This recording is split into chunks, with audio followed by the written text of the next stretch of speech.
My husband, 36M, just gave me, 34F, an ultimatum: quit my side hustle teaching yoga or he's leaving our marriage. Buckle up, here we go. I got married a year and a half ago to the most incredible person. I'd just gotten out of a 6-year relationship, we were friends for a few months, and it quickly became every bit of the classic, when you know, for both of us. Within 3 months we'd bought our first home, got engaged after 9 months, and then got married almost a year to the day, from our engagement, with a dream destination wedding in Greece.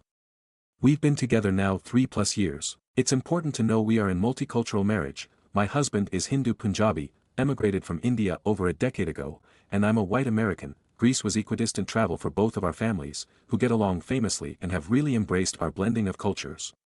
We have a lot of family support on both sides. When we got married we were on the same page about what we expected from each other and what we wanted.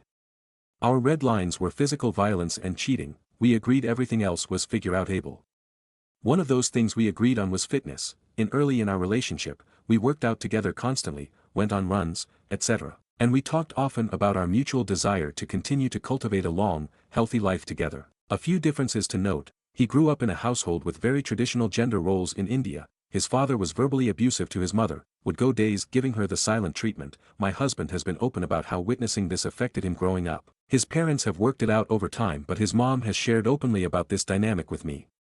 His father rarely has to lift a finger at home but worked very hard to provide for the family, very traditional Indian culture. My husband has 2 sisters who both take a more modern approach to their relationships, and that seems to be accepted within the family.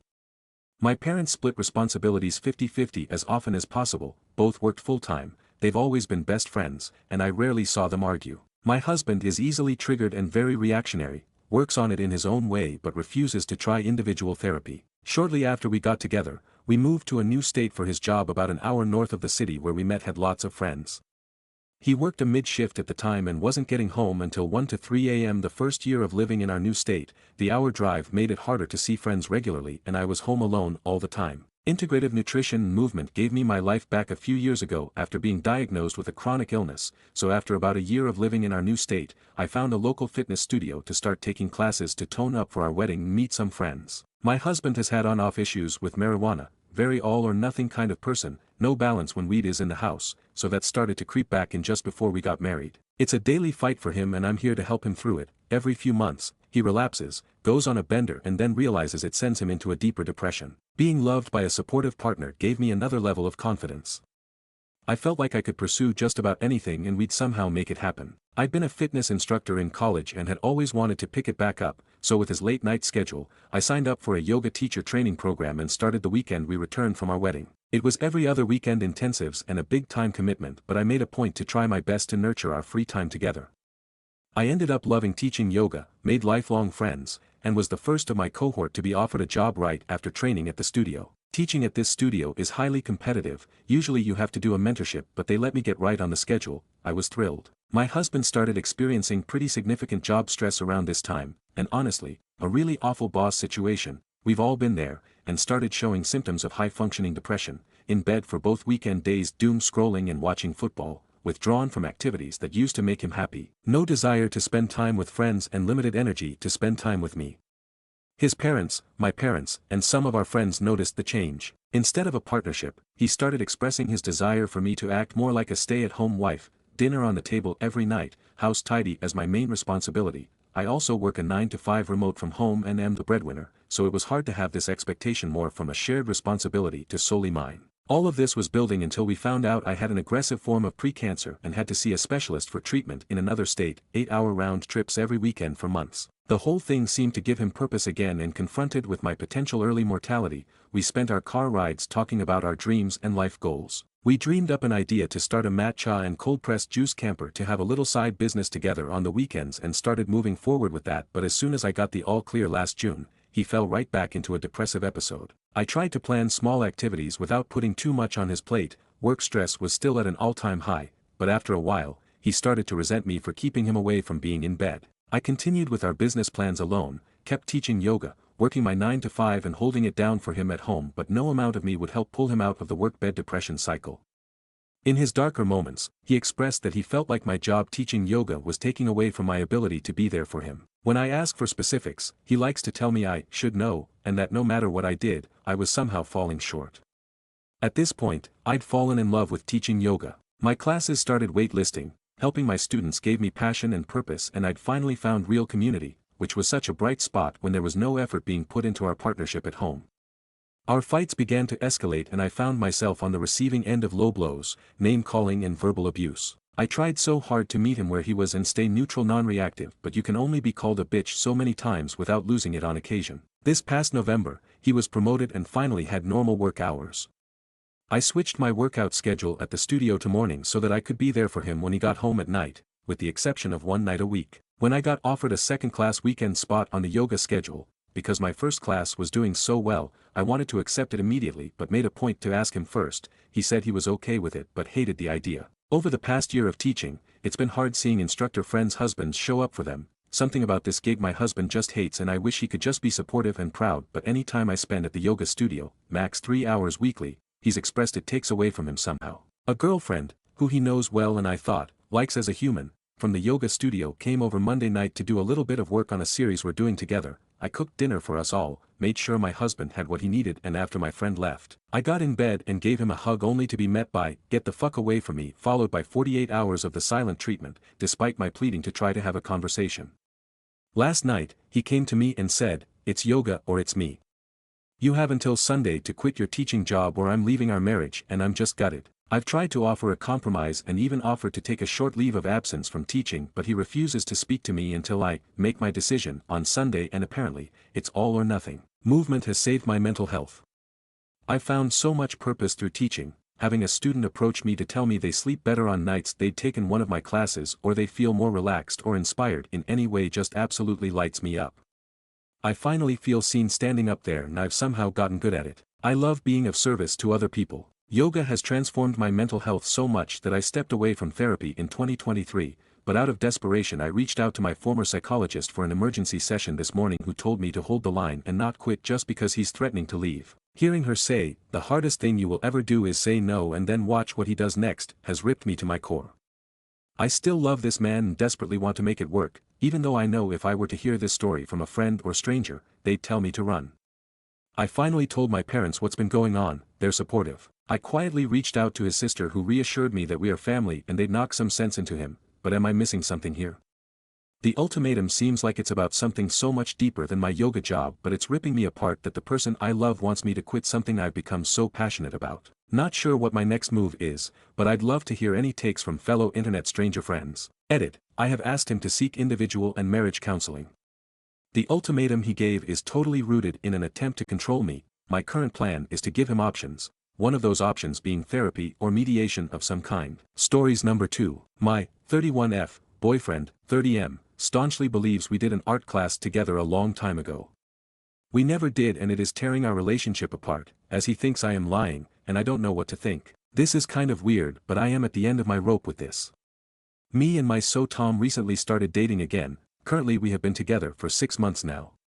We were a couple for 3 years ago during university. We were close back then, but I ended up getting an amazing job offer from a big tech company and was required to relocate to SV. Tom unfortunately was being forced to look after his 2 younger siblings, after his mother passed away. We ended up separating when we realized it wasn't going to work. Last year I moved back home, after I went through a painful failed engagement, and a combination of burnout and my dad not being in good health. We ended up getting back in touch, and one thing led to another. At the start of this month I moved in with Tom after his final younger brother moved out to go to university. Stuff was great, and I was happy and he seemed happy. Then something weird happened, and I don't know what to make of it. 2 weeks ago we were talking about redecorating and renovating, fixing 2 decades of wear and tear. Tom offhandedly mentioned that he still had paintings we did together in art class. This really confused me. I have no memory of doing this art class, but he remembers it like it was yesterday. This led to kind of a weird argument, where I denied this ever happening, but he would not drop it. Eventually I just kind of pretended to vaguely remember, just to get out of this. He didn't believe me, and he spent 4 hours digging through Facebook, his computer, and even dug out his old cell phone. He found nothing. He seemed hurt and confused, and I begged him to let's just forget about it. However, this started eating at me all of last week. My ex-fiancé would do this. He would lie and give different accounts of events, or claim things happened that I didn't remember. However, they were always minor and meant to hurt, and almost always bullshit. This was just weird. I ended up spending hours combing through my records, and found nothing. He said we went and bought our supplies at a specific place. I have no bank records of that. I have no records of this ever happening, and I even asked a few people I used to be friends with who never remembered this. It bothered me a lot. On Wednesday we went to Tom's storage unit to fetch some stuff, and it immediately turned into him hunting for the art. He swears he put it there, he even remembers him putting it in there so vividly. But there was nothing. There was some art but from his family, but nothing matched what I apparently painted. Apparently I painted some sort of cute pink donut from some gum commercial, or what he painted. He even went on to vividly tell me how we would go and grab food before heading over to the college after a certain class we had together, but I don't remember this at all. I was annoyed, really annoyed. We had a big fight driving home, where Tom complained that I just don't remember. I was at the telling him I think he is wrong. It was awkward that night and I broke down and told him he was wrong, and this isn't going to work out if this continues. Today has been really awkward, and I feel this stupid little thing of no significance is going to rip this relationship apart. Tom seems dead set in his way, and I was honestly considering that this is a sign of mental illness, but this is the first time I have ever seen him act like this, and it bothers me so much. What am I supposed to do? I feel even if I just finally say, oh yes I remember now, it is just going to lead to a huge argument. TLDR, my boyfriend thinks we took an art class and is making a mountain out of a molehill about this, and I don't know how to handle this. Relevant comments. Commenter 1. I don't think he is lying. I think he is having a false memory and maybe confusing you with someone else, or even he had such a great time in that art class his mind stuck you into the memory because he associates you with great experiences through his life. I think he is having a hard time letting it go because it is making him feel crazy and he is questioning his own sanity. At some point we all remember things incorrectly and it can be very disconcerting if there is something that goes against what we know to be true. Reply. So the part that bothers me is he is dead sure of when it was happening when we were a couple. Specifically, he is dead set that it was every Wednesday after we had a certain class. He remembers the specific class, the professor, and the fact that it ended around 6 p.m., which is 100% true, but he remembers us going to this art class for 2 months afterwards, which didn't happen. I remember that class being held but nothing afterwards, which is why I am confused. Which is why this is bothering me so much. Commenter 2. That's the thing about false memories. You can't tell them from real ones.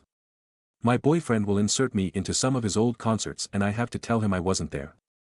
But he also realizes he may be remembering incorrectly. Sit him down and tell him you love him and that it doesn't matter. Y'all can paint together all you want now. Update. Wanted to thank everyone for the advice and help. I did what people suggested and sat him down and explained why it was bothering me so much and how my ex used to gaslight me. He apologized and told me he must have been remembering things wrong, but it didn't matter at all, because we found the answer to the mystery last night when we visited his sister, and this topic came up. It turns out that his sister was the one who did the art class with him, and it wasn't actually at the local college but at a local craft store. She didn't have the paintings, but was able to dig up a bunch of photos of her and Tom's stuff, including the painting that Tom remembered. This was a weird last 2 weeks, but I am glad this is over with. TLDR, we were both wrong. Relevant comments. Commenter 1. I did an art class with someone I love, it must have been you. Commenter 2. This happens so much. There is a special name for it, but I can't think of it. Your brain won't remember all the details, so it'll basically just kind of fill in the blanks with what it thinks should have been, even if it isn't correct. Edit. I think people are correct with it being called confabulation. I remember learning about it some in a psychology class. I remember learning that when it happens people aren't trying to lie and don't have any negative intentions, it's just our brain at work trying to connect the dots however it can. Some people have also chimed in with the Mandela effect, and while the two are very similar they are not the same. Mandela effect generally affects a lot of people and is usually the case of an event that never happened, but people believe it happened.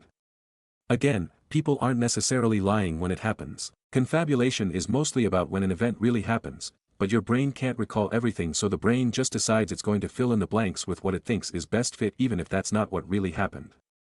It real is quite bizarre, and I encourage everyone to read about both Mandela effect and confabulation. Commenter 3. I do that with my sister and my husband, since they're my 2 best friends. Last week I said to my husband, like that time we were hiking I to go pee behind a bush. No wait, I told sister about that, not you, damn it. Stories number 3. Aita for reminding my mom that she disappeared for 6 years. My 18 mom and dad divorced 6 years ago. Her new husband didn't want her to see my dad, and so she let my dad have custody of me and didn't exercise visitation. She contacted us last month, saying she had divorced him and would like to reconnect. Dad told me it's up to me, so I said, why not? Things have been kind of awkward between us. Obviously I've changed a lot since last time she saw me. When she came over yesterday, I was reading an offer from a gentleman. My mom said, "You're too young to be reading these toxic romance books." I just stared at her and said, "I was 12 when you disappeared 6 years ago. I'm 18 now." She spluttered for a moment and then told me there is no need to use that word, that she made a mistake and there is no reason to throw it in her face. Stories number 4. Aita for refusing to sign a prenup after marriage. My husband, 35M, and I, 33F, have been married for 6 years and together for 10, we knew each other forever, lol. We have 3 kids. When we got married, we were both pharmacists. 2 years into our marriage, my husband opened a family business with his father, and the business is doing really well. My husband gets 50% of the net revenue and owns a good amount of money, but everything is tied up in the company, and the balance is updated every year as the business grows. His father is worried that if we ever get divorced, I'll ask for half of the business's money, so he wants me to sign a document relinquishing that right. For context, we're Muslims, and in Islam, the woman is entitled to what was agreed upon prior to marriage in case of divorce. For me, that amount is around $120,000, and our house is already 50-50, so I wouldn't ask for anything more. However, I don't want to sign anything. I feel my husband should trust me when I say I would never ask for half of his share in the business. I also pointed out that his dad didn't ask his mom to sign such a document, so why should I have to? So, Aita for refusing to sign this? Comments. Commenter 1. If you're in the US, I'd tell you to consult a lawyer immediately. This is not something you should have to handle alone, or be forced into. Commenter 2. Seems maybe the dad knows more than he is letting on, as in maybe the husband is considering divorce. Or spouse is saying it's coming from dad to cover his motives. Unfortunately, it's not uncommon that a spouse will seek divorce after they become dramatically wealthier. Reply, I am in Canada, and know I have access to all the bank accounts, official documents, sales and everything. My husband run his weekly goals and success every day, week, month, lol, so no, and it began with his father wanting this, but now he is on board too, which is making me stand my grounds more. Commenter 3. Go talk to an attorney. Your husband and Phil are doing a lot of behind the scenes talking. You need your person to chat, legally, with. Regardless of customs, there are laws where you live. Don't sell yourself short. Commenter 4. I think he is asking because he is looking for an exit strategy. Please get a lawyer. Please go to couples counseling. This is a big yellow flag.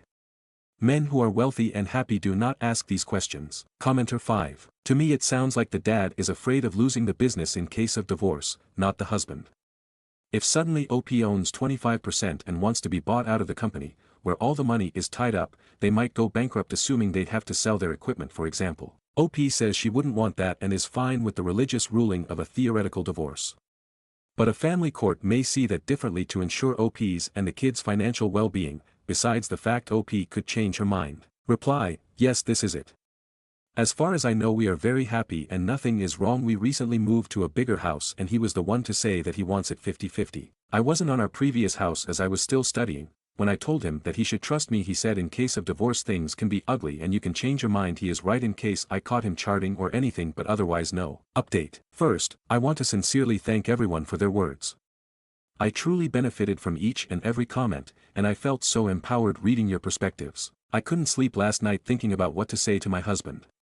He usually wakes up around 5 a.m. to go to the gym and have his coffee in peace before the kids wake up, so I decided to wake up with him. Hello, headache all day. I told him that I was completely shocked when he asked me to sign this document, especially since he was actually okay with me signing it. I asked him, how can you say I'm not entitled to anything?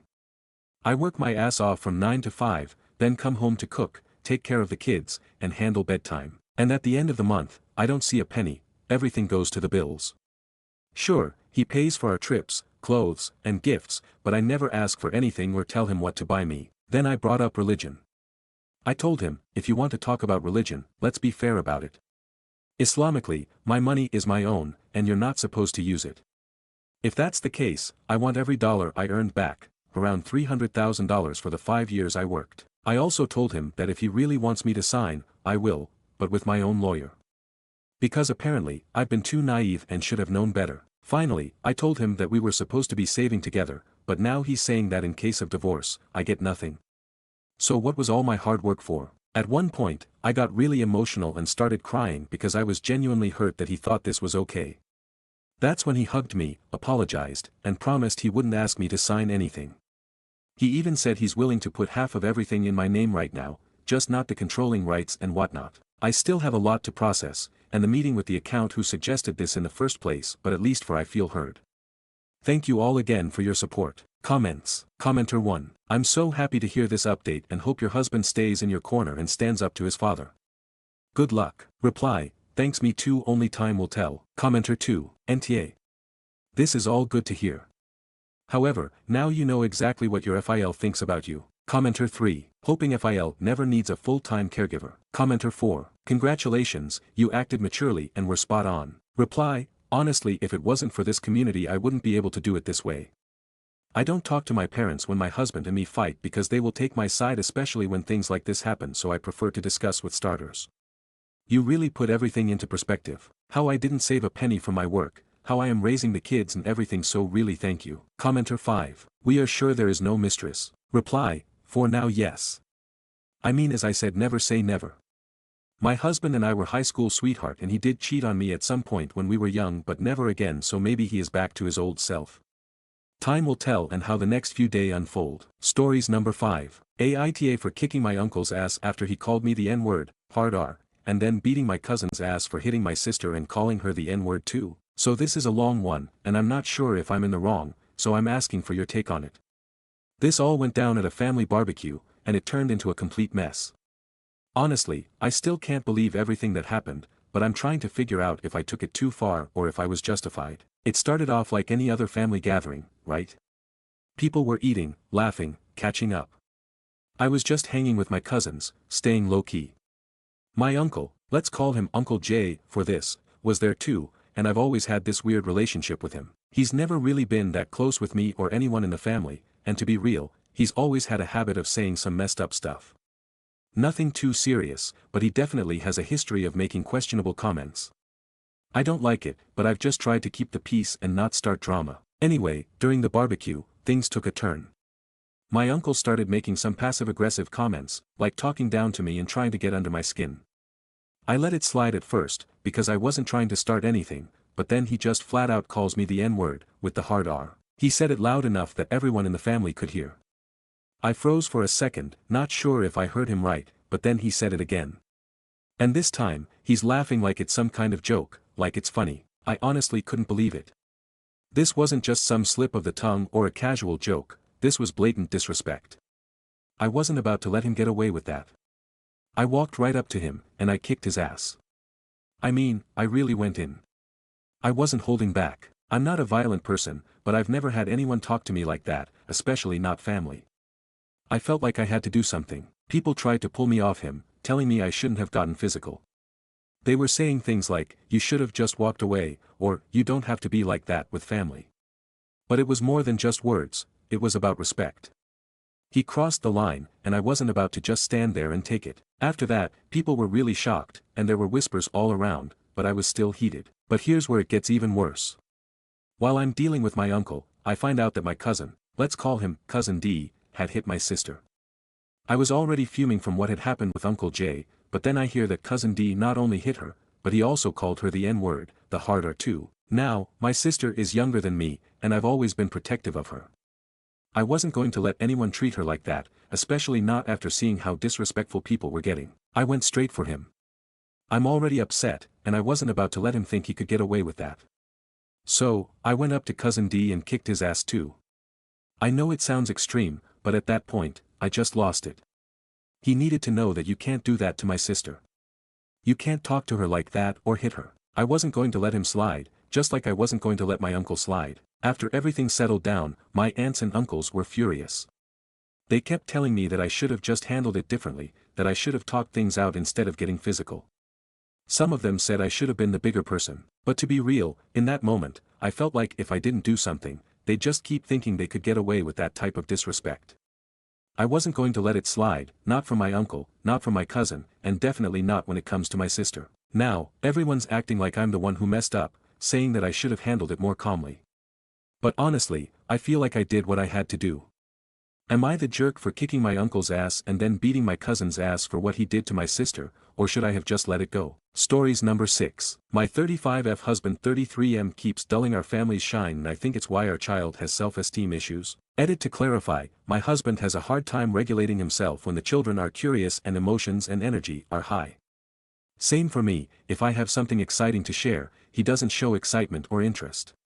There's a lot of anxiety and depression he's working through. The children were unplanned, and he wanted to keep them. When he talks to them like shit, he is pointing out the obvious in an inappropriate and condescending tone. He doesn't name call, tease, or bully. I am aware that him not showing excitement and using inappropriate tones can be damaging. He parents very much like my dad, who I no longer speak with. My dad was an emotional abuser and my mum didn't stick up for me, but I still love her and don't hold her responsible.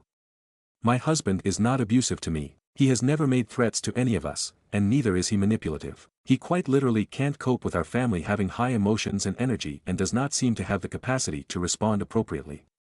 That is his only flaw as a parent and partner. My husband used to be an outgoing, fun-loving man. We got married, and I fell pregnant within a year of meetings, and I think he regrets having a family. We have 2 boys, 7 and 3. He had a good childhood, and his mum was loving and attentive, and he is anything but to me and our boys. Every day, he makes our 7 and 3-year-old cry, talks to them like shit, responds to stupid questions with disgust in his face and tone, and doesn't show any enjoyment with them. I've noticed that my 7-year-old will play on people's approval and go overboard with his excitement, which sets my husband off. Honestly, he's the children should be seen and not heard person, and he just doesn't get it. He's in therapy, but it's like we need someone to follow us around filming and then let him watch himself. We're 4,000 kilometers from home with the 7-year-old, we landed a few hours ago, he's already made him cry and I want to tell my husband to fuck off back home and leave me and our 7-year-old to enjoy the weekend together. It's his attitude to me, too. He just dulls everything and can never get excited about things and gets shitty at us when we're excited. He is a good person, he has a lot of integrity and other great qualities but he just can't help but dull our shine. Stories number 7. Aita for breaking off my engagement because my fiancé made an offensive joke about me to his friends. I, 28F, and my fiancé, 32M, have been together for 5 years. For the sake of anonymity, I'll be referring to him as John. John and I have had a wonderful and loving relationship for these past 5 years, and I truly saw myself with him for the rest of my life. We've had our ups and downs, but not once has John ever made me feel like I wasn't enough. He supported me in all of my endeavors and dreams, and our relationship even survived 9 months of being long distance as I'd been sent to another state for work in 2021. I truly love John, and even now, I still love him, but I have my doubts now about how he feels about me. A little context. I grew up fat. I had been fat when we met and for the first 3 years of our relationship, I was fat. This isn't a problem and never has been in our relationship, but it was something I had a problem with about myself. I wanted to be healthier and to simply lose the weight because I knew it would make me happier. John was supportive of this.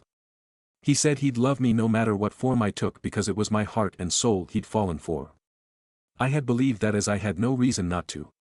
John has always made me feel that he loves me and made me feel desired. But now, I've lost half of what I weighed before and at my age and due to being overweight my entire life, I have plenty of loose skin. I am absolutely insecure about it, and John knows this. He's made every effort to reassure me that he still finds me beautiful and that he looks at my body as the evidence of how hard I've worked and how far I've come. He reassures me that he still loves being intimate with me and loves my body, even as it's changed. I felt so lucky to have a man who loved me so unconditionally and truly. Recently, John and I had gone out with a bunch of our friends as we'd not been able to align our schedules until now. Whenever we go out with a big group like this, John and I usually spend the beginning of the evening and the end of the evening together at the party. At some point in the middle, we always split off to go socialize with our friends separately. When it came time that I went to rejoin John, I had seen him with his best friend and a couple others, engaged in conversation. John's back was to me, and his friends were all chuckling about something as I approached, but I stopped dead in my tracks when I heard John tell his best friend that my body looked like a deflated weather balloon, and that it was hard for him to not laugh when we were intimate and my body moved. I had never expected the man who spoke so warmly and lovingly to me always to talk about me in such a way. John was the man I was going to spend the rest of my life with. He'd known my insecurities and still loved me anyway. At least, so I thought. Needless to say, I was hurt and angry and devastated. I walked up to him, handed him his ring without a word and I left. I didn't even go to our home. I went to a hotel and stayed there. I turned off my phone and just took a couple days to just cry out my heartache. When I turned my phone back on, there were messages and voicemails from John and our friends. Most of John's messages were apologetic and begging me to talk and come home. But then the most recent were the opposite. He said I was cruel and cold for ignoring him and breaking off the engagement without warning or so much as an explanation. When I responded to him and told him I'd heard what he'd said, John told me that I was acting like a child because I took his joke too seriously. That he was just trying to make his friend laugh. I asked him why he needed to make his friend laugh at my expense by telling him about my body and how it looked to him, or how he struggled not to laugh at me when we were intimate. He didn't respond. Instead, as I'm writing this, I'm still receiving messages from our friends telling me that he's sorry and that I should see how miserable he is without me. That I'm so cold and a bitch for running off like that instead of giving John a chance to explain himself. I'm hurt. I genuinely don't know if I was too rash in breaking off our engagement, but the only thought in my head, and what is still sticking with me now, is that when I was fat, people mocked me because of my body all the time. I lost the weight only to still have people mock me because of my body. And it just so happened to be the one person I allow to see me at my most vulnerable who showed me that. I know John's hurting, or at least seems to be, but so am I. Should I have heard him out? 5 years and I didn't even give him the chance to explain or to really apologize.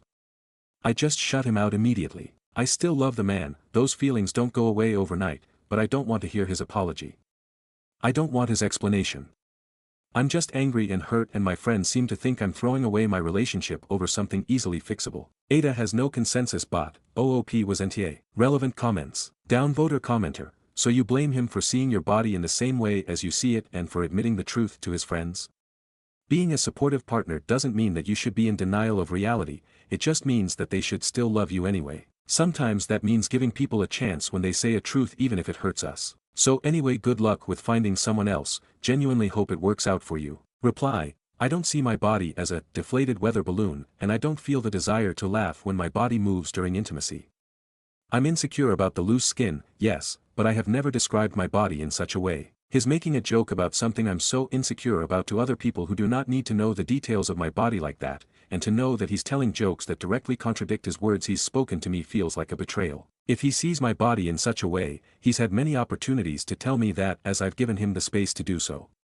I'm under no illusions of what my body looks like. It's not a denial of reality to ask that my partner not mock my body to other people, knowing that it's an insecurity of mine and that I would not want anyone else to be that aware of my body's imperfections. John is by no means perfect in every part of him, but I have loved him like he is because even the most imperfect parts of him were perfect to me because they were his. I would never have done what he did. Edit to address your own edit. I have only asked for reassurance once, to clarify, and since he told me he still wanted me, I didn't ask again because I trusted that. He's been more than comfortable telling me when he's had issues that might hurt my feelings because we both advocate for communication. This is the first real time I've not upheld that desire to at least hear him out when something is wrong because it's the worst he's ever hurt me before. Commenter 2, can the friends who think this is easily fixable explain how it gets fixed? OP's insecurity is about her body. She worked hard and lost weight. Her fiancé decided to crack joke not just about OP's insecurity but specifically at the times when that is on full display and OP would need validation. How is OP supposed to get intimate with John from here on out without feeling low? Let those friends explain that, cause I am real lost what their logic is here. OP see this as the warning it is and heed the warning by walking away. Look at it this way, if you had not walked up to them, you would forever be the butt of their jokes and be oblivious to it.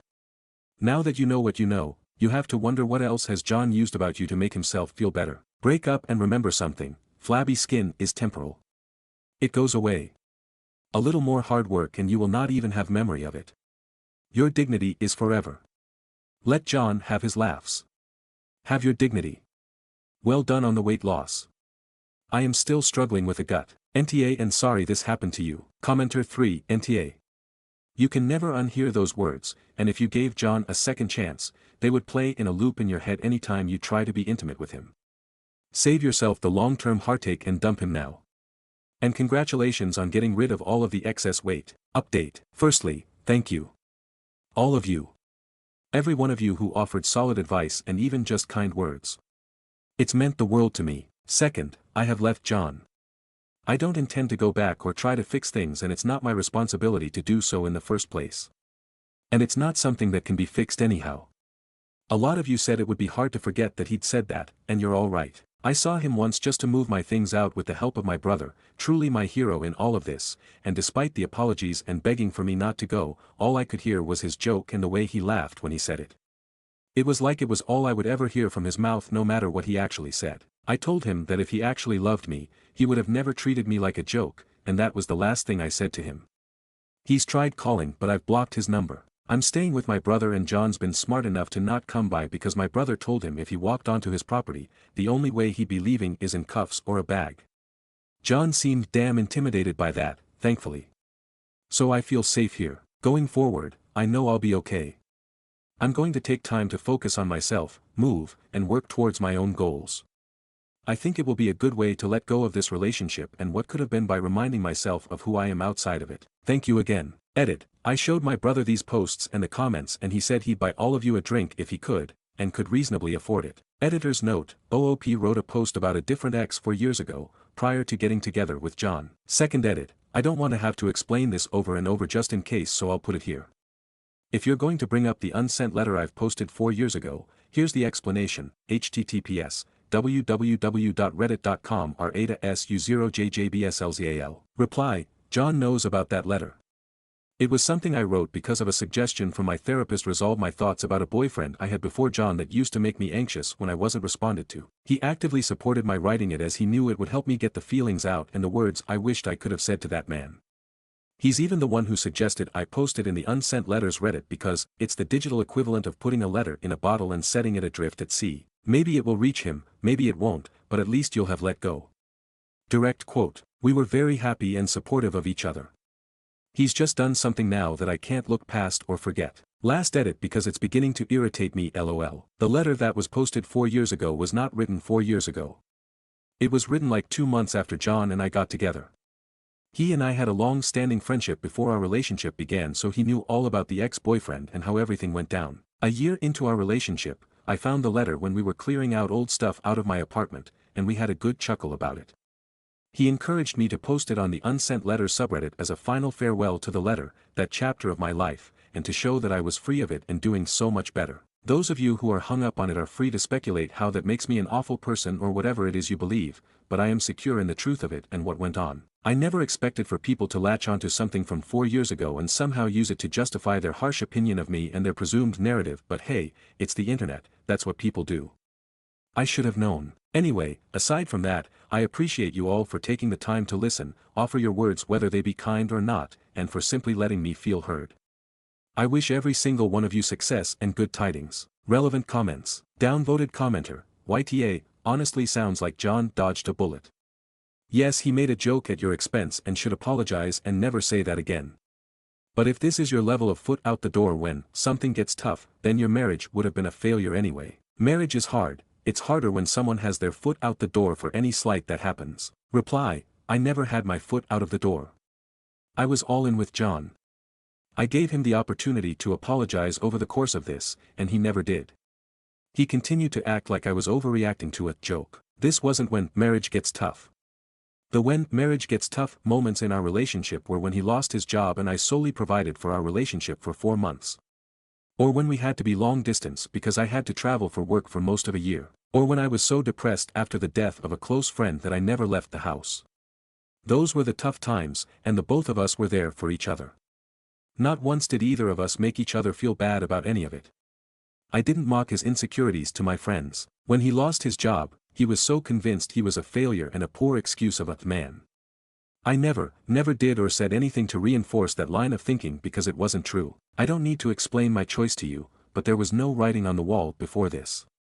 John taking the biggest insecurity I have and making a joke about it to his friends was a direct contradiction to everything he'd ever said to me about it.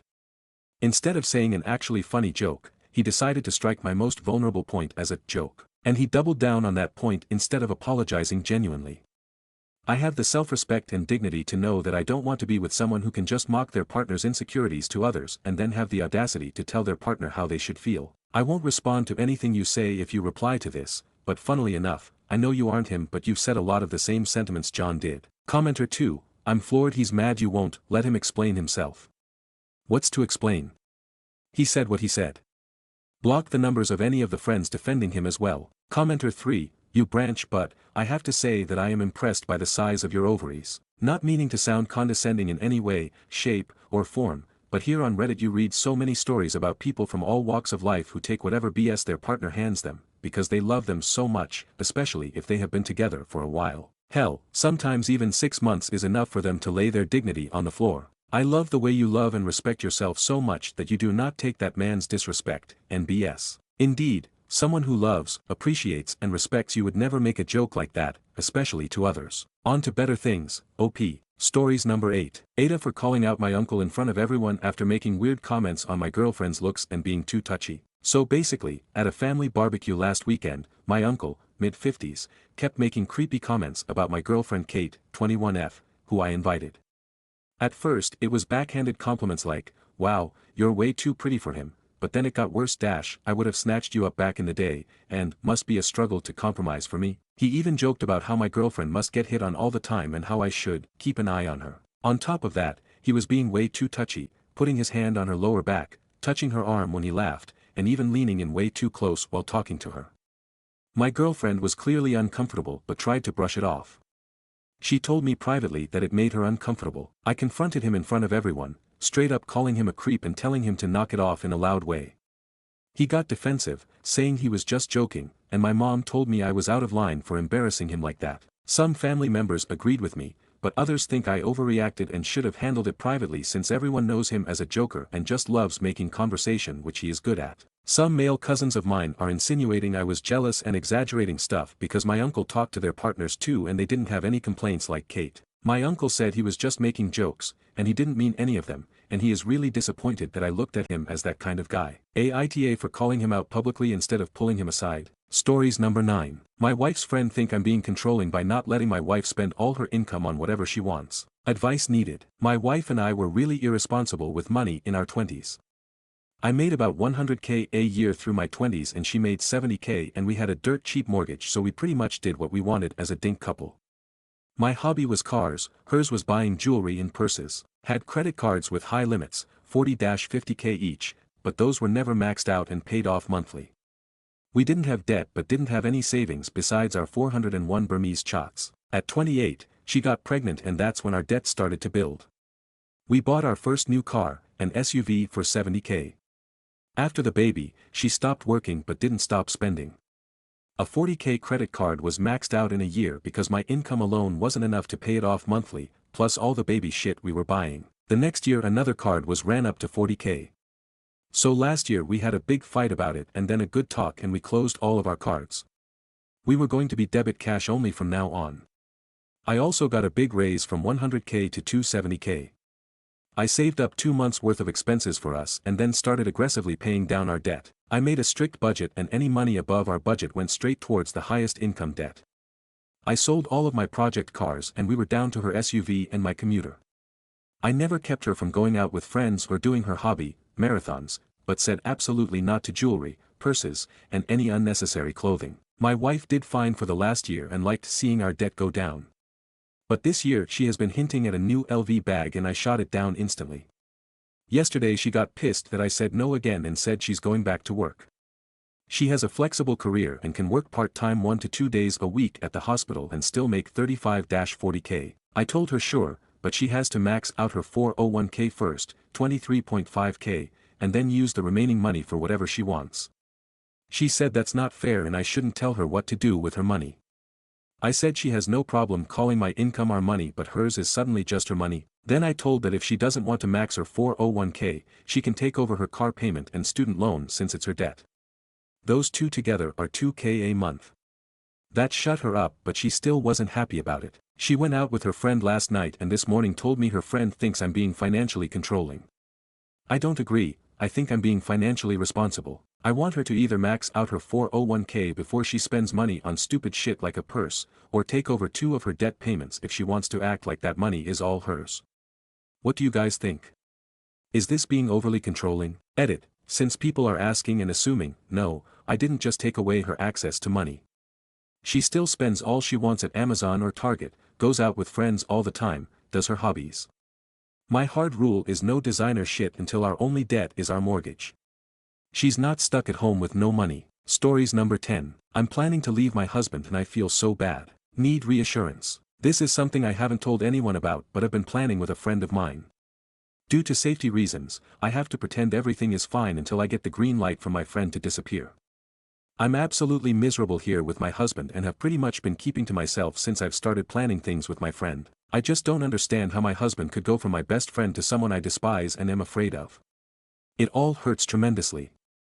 I feel so guilty about planning to leave because I never was the type to give up on him in the 6 years that I've known him. I know it's the best thing to do for myself, but a huge part of me can't make peace with it no matter what.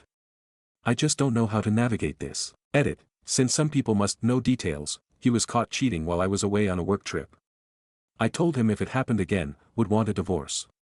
I went to visit family 2 hours away and he got caught again. I came back to get my dog, my late mother's and grandmother's belongings, and he choked me into the wall and pulled a gun on me for trying to leave him. Since then, he's been acting like nothing's happened, though he's clingier than usual. I called my dad and brother for help and the most they've done is called to check if I was still alive, exact words from my dad last night when he called. My husband doesn't know of my friend that's helping me out. He never made an effort to get to know my friends or family any more than he had to. I thought it was because of social anxiety, but who really knows? Regardless of why I know I need to leave him, I know I need to leave him. Nobody should have to deal with having a gun pulled on them by someone who promised to love and cherish them in any situation. That's why I despise him and am afraid. The meaning of this post was because, though I know I have to go for my own sake, my confidence falters very often and my emotional state takes a deep dive whenever I'm not distracting myself from it. Thank you for all the positive comments and reassurance. It helps.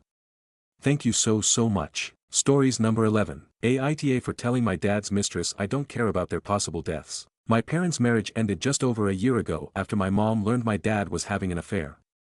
My dad and his mistress had been together for about 6 years by then, and my dad was less concerned about mom finding out because my older siblings were out of the house and I, 18F, was almost grown. I think he wanted her to know about the affair. To me and my siblings it looks like he hated mom, and from the way he talked it seemed as though he resented her for being happy with him. We all turned our backs on dad when we found out and he tried to fight it. He spoke to us and said he loved us and he was still our dad and he still wanted the best for us. None of us wanted the best for him. My brother told him he hoped the rest of his life was miserable. Weeks after my mom filed for divorce, my dad texted me and my siblings that his mistress was pregnant. He sent us a scanned photo, but none of us were moved to get back in contact with him or to keep him in our lives. I live at home with mom still and I'm in community college.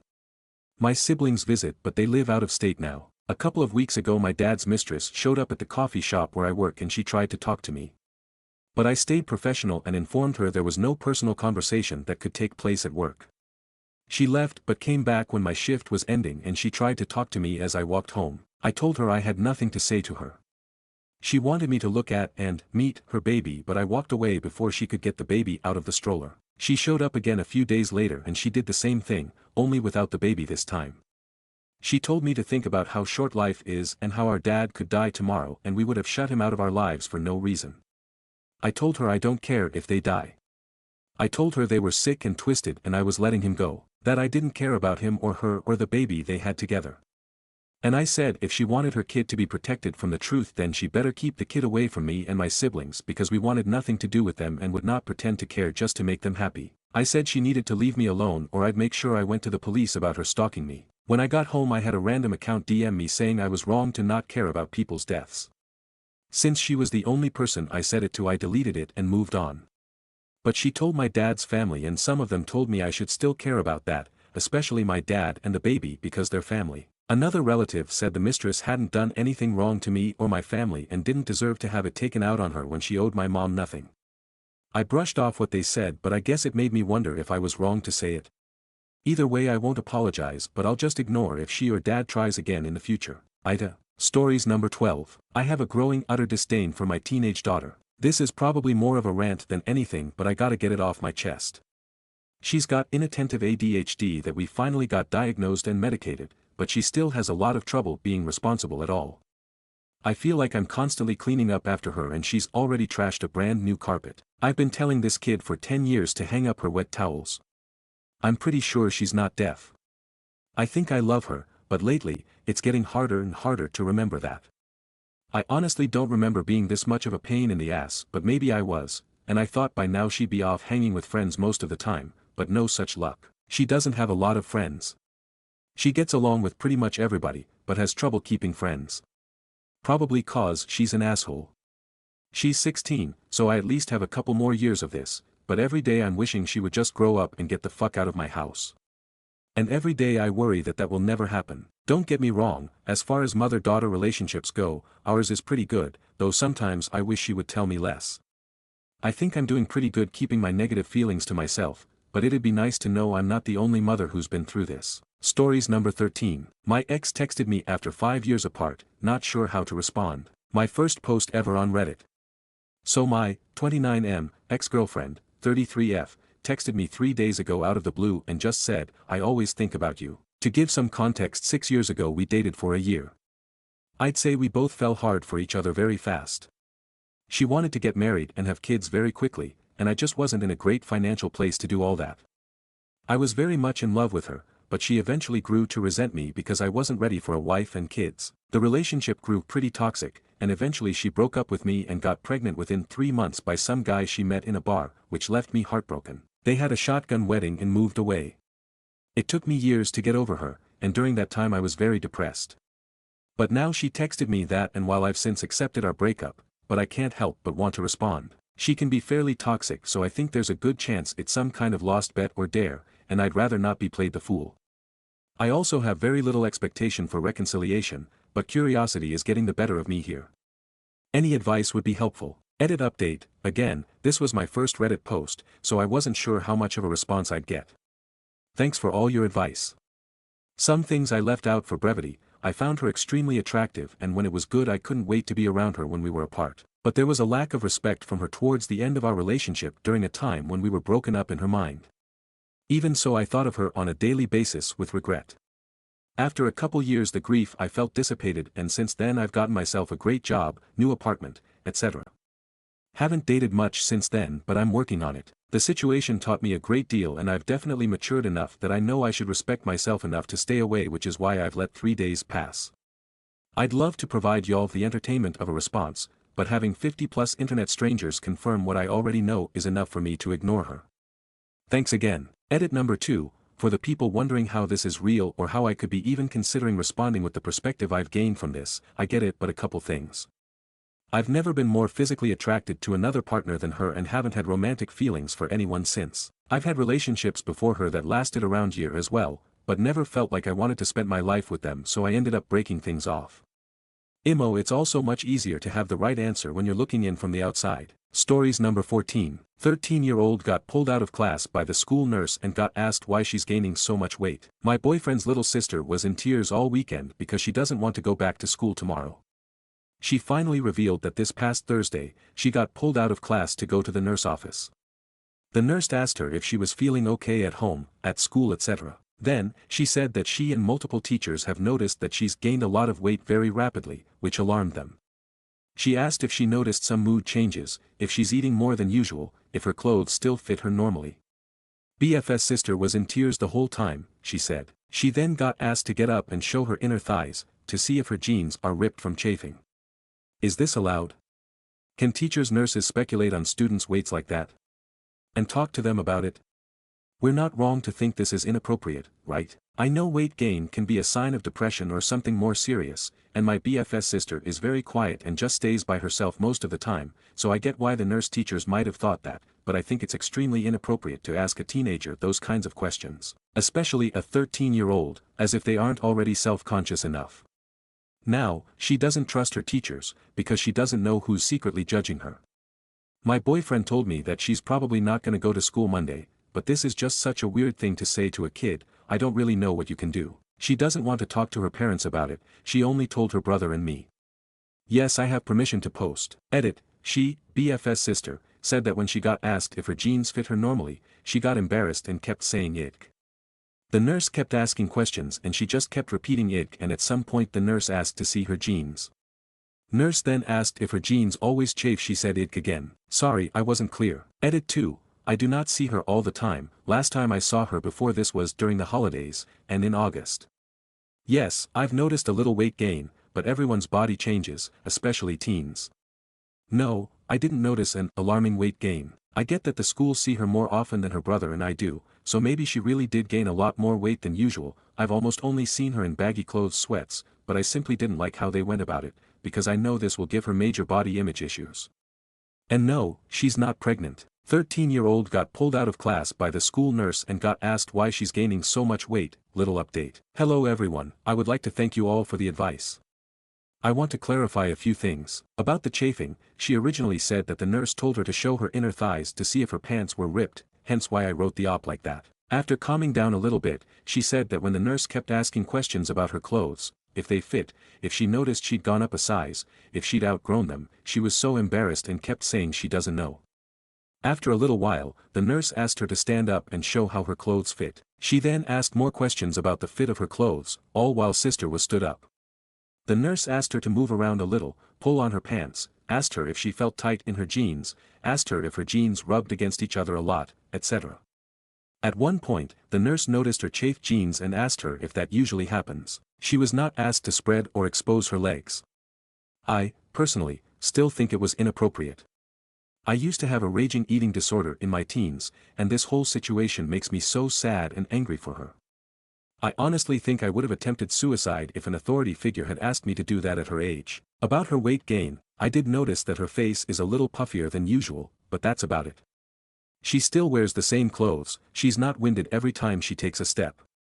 Because of my eating disorder, I do not look at other people's bodies, nor anything that has to do with food intake, food choices, lifestyle choices, etc., because it's triggering for me. I don't know if she actually gained an incredible amount of weight, because I don't want to analyze her body and I don't want to ask her family. Also, she's 13, she's not sexually active nor pregnant. She doesn't take any type of contraception. I don't even know if she's gotten her period yet, pretty sure she hasn't, she most likely would have told me. I personally think that they focused too much on her weight, and if they were so concerned about her health, they should have said so. And I am still upset about the nurse saying that she and multiple teachers have noticed, as if this wouldn't make her feel judged. Quick update, she stayed home Monday and Tuesday morning, she went in the afternoon. After school hours, she went to the movies with her friend and their mom, so we had the whole evening to talk about the situation. Boyfriend and I had a long talk about this and read a lot of comments and ultimately decided to tell her mom. The mom was understandably very upset. We told her that sister didn't want us to tell her because she was embarrassed and to please not tell her that we said something. I told her that it was most likely a welfare check and that they wouldn't orchestrate one for no reason, so maybe she should go to the doctor to make sure there's nothing wrong with her health. Mom was very upset at the nurse for making her stand up and show her the jeans while she was in tears. She said she was trying to humiliate her. I agree. She said she wants to talk to the principal or someone for what they put her through. She'll write them an email to keep a record. Mom will take her to the doctor eventually, but she wants to wait at least 2 weeks, because knowing her daughter, she will likely take it as an insult. She's also considering enrolling her to a new school after the school year, or even before if she can. They're looking for therapists too that specializes in eating disorders, body image issues. I think that's it. Sister is still very upset, she is even quieter than she used to be. I have a free day Friday, so I want to spend time with her, just her and I. If I feel the time is right, I'll try to explain to her that the nurse was genuinely trying to help. Stories number 15. Wibta, if I disown my parents after my mom refused to take care of me after I give birth. Throwaway account, and my English writing is really bad. Please bear with me. So I, 28F, am 30 weeks pregnant with my first child and am about to move to another state, and mom has this thing where she takes care of my siblings when they give birth until they recover. She has done it for my older sister and my brother's wife, so I thought that she would do the same thing with me too, but a week ago she told me that she couldn't because it is too far away. We got into a fight about the whole thing, and I told her to get out of my house, and now we are not talking. Before you judge me and say that my mom isn't obligated to take care of me, I will tell you that it isn't about mom taking care of me. It was never about that. I am that one child in the family who nobody really cares about. My parents always claim that they love and treat us all equally, but man, is it obvious that they love me a little bit less than the others. I always thought that maybe I am adopted and that's why they don't care about me that much. Well, I am wrong because I am 100% theirs. It is always about how my other siblings are doing or how mom and dad are suffering, but it is never about me. It was never about me from the beginning. I am rarely celebrated even if it is supposed to be my day. My birthdays. They rarely celebrated because mom and dad forgot, or they just threw everything in the house and called it a birthday. High school graduation party. Nope, my parents have already wasted a lot of money for my big brother's college graduation party, so they can't do that, but they will make sure to make it up to me. Do you think that ever happened? I will give you a minute or two. If you guessed no, then congrats, you guessed right. Yay, they shared the wedding expenses of my siblings' wedding, but since my husband came from a good family, they don't have to share wedding expenses, not my words. I have always been the therapist who listens to my mom and dad's rough day, or the one who needs to help mom because my older siblings have a lot of school work to do, or because my younger siblings are too young to do that kind of work. They always tell me that I am a good daughter, but I am never the one who they brag about to their friends. I did everything in my power to make them proud, but my achievements will always be below my siblings.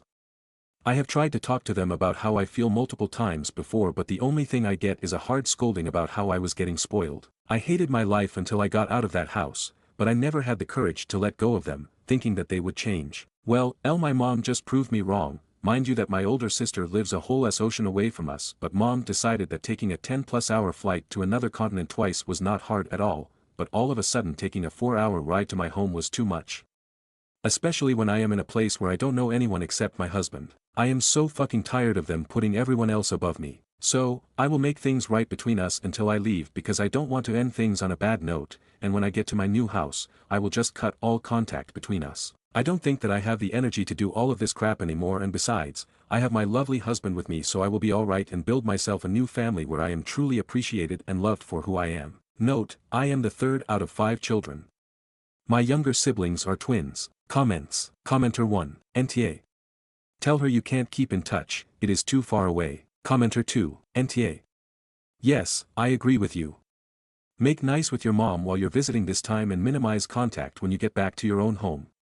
It could be that your mother wants you to beg and plead, "Oh mommy, pretty please, come help me, I need you," but my reaction is, EFF that game playing. Put your energy on your husband and build a new support network where y'all live now. Commenter 3. NTA.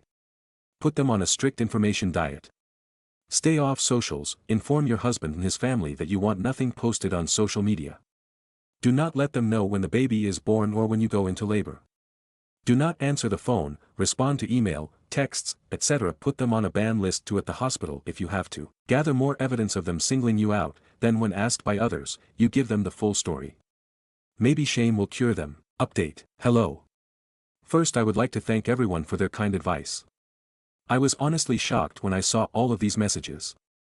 I really appreciate it. A lot has happened since my last post.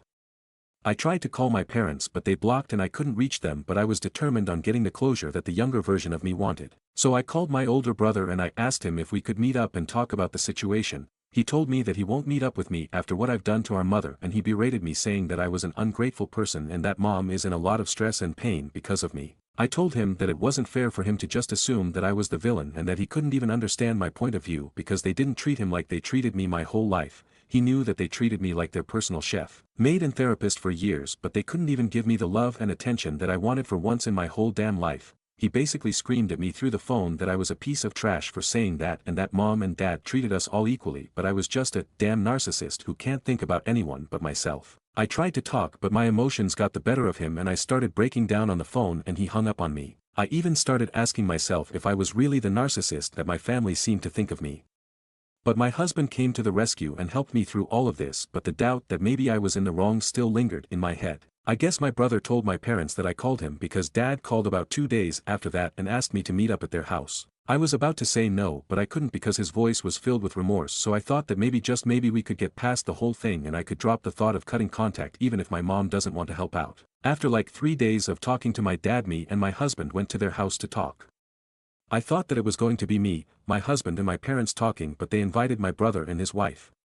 As soon as we sat, my dad started talking about how disappointed he was with me and that things shouldn't have led to this. I told him that he was right, things shouldn't have escalated to be where they are now, but I assumed that since mom helped take care of my sister and my brother's wife she would do the same, but she just favored everyone else above me and it was frustrating. I told them about how I felt for the past years and I told them everything that I said to you guys. But all of them acted like they didn't care, which honestly hurt like hell. I knew at that moment that I didn't mean anything to them, so why was I fighting to be a part of a family that didn't want me? My husband was going to speak, but I told him not to. Everyone gave their opinions about it, basically blaming me, and then dad asked me if I wanted to say anything to mom. I told her that I was sorry because I didn't want any type of bad blood between us before I close this chapter and move on with my life, but she didn't say anything back, and Dad said that we needed some time cooling off and setting some boundaries, and I guess that was it between us. In the next 2 weeks we were packing and leaving the state. I didn't tell anyone about where my new house will be. Only once I got there and settled down did I write a long message about everything they did and how I felt, and at the end of the message I told them that I was completely cutting contact with my parents and older brother. I changed my phone number and blocked all of my family from my social media.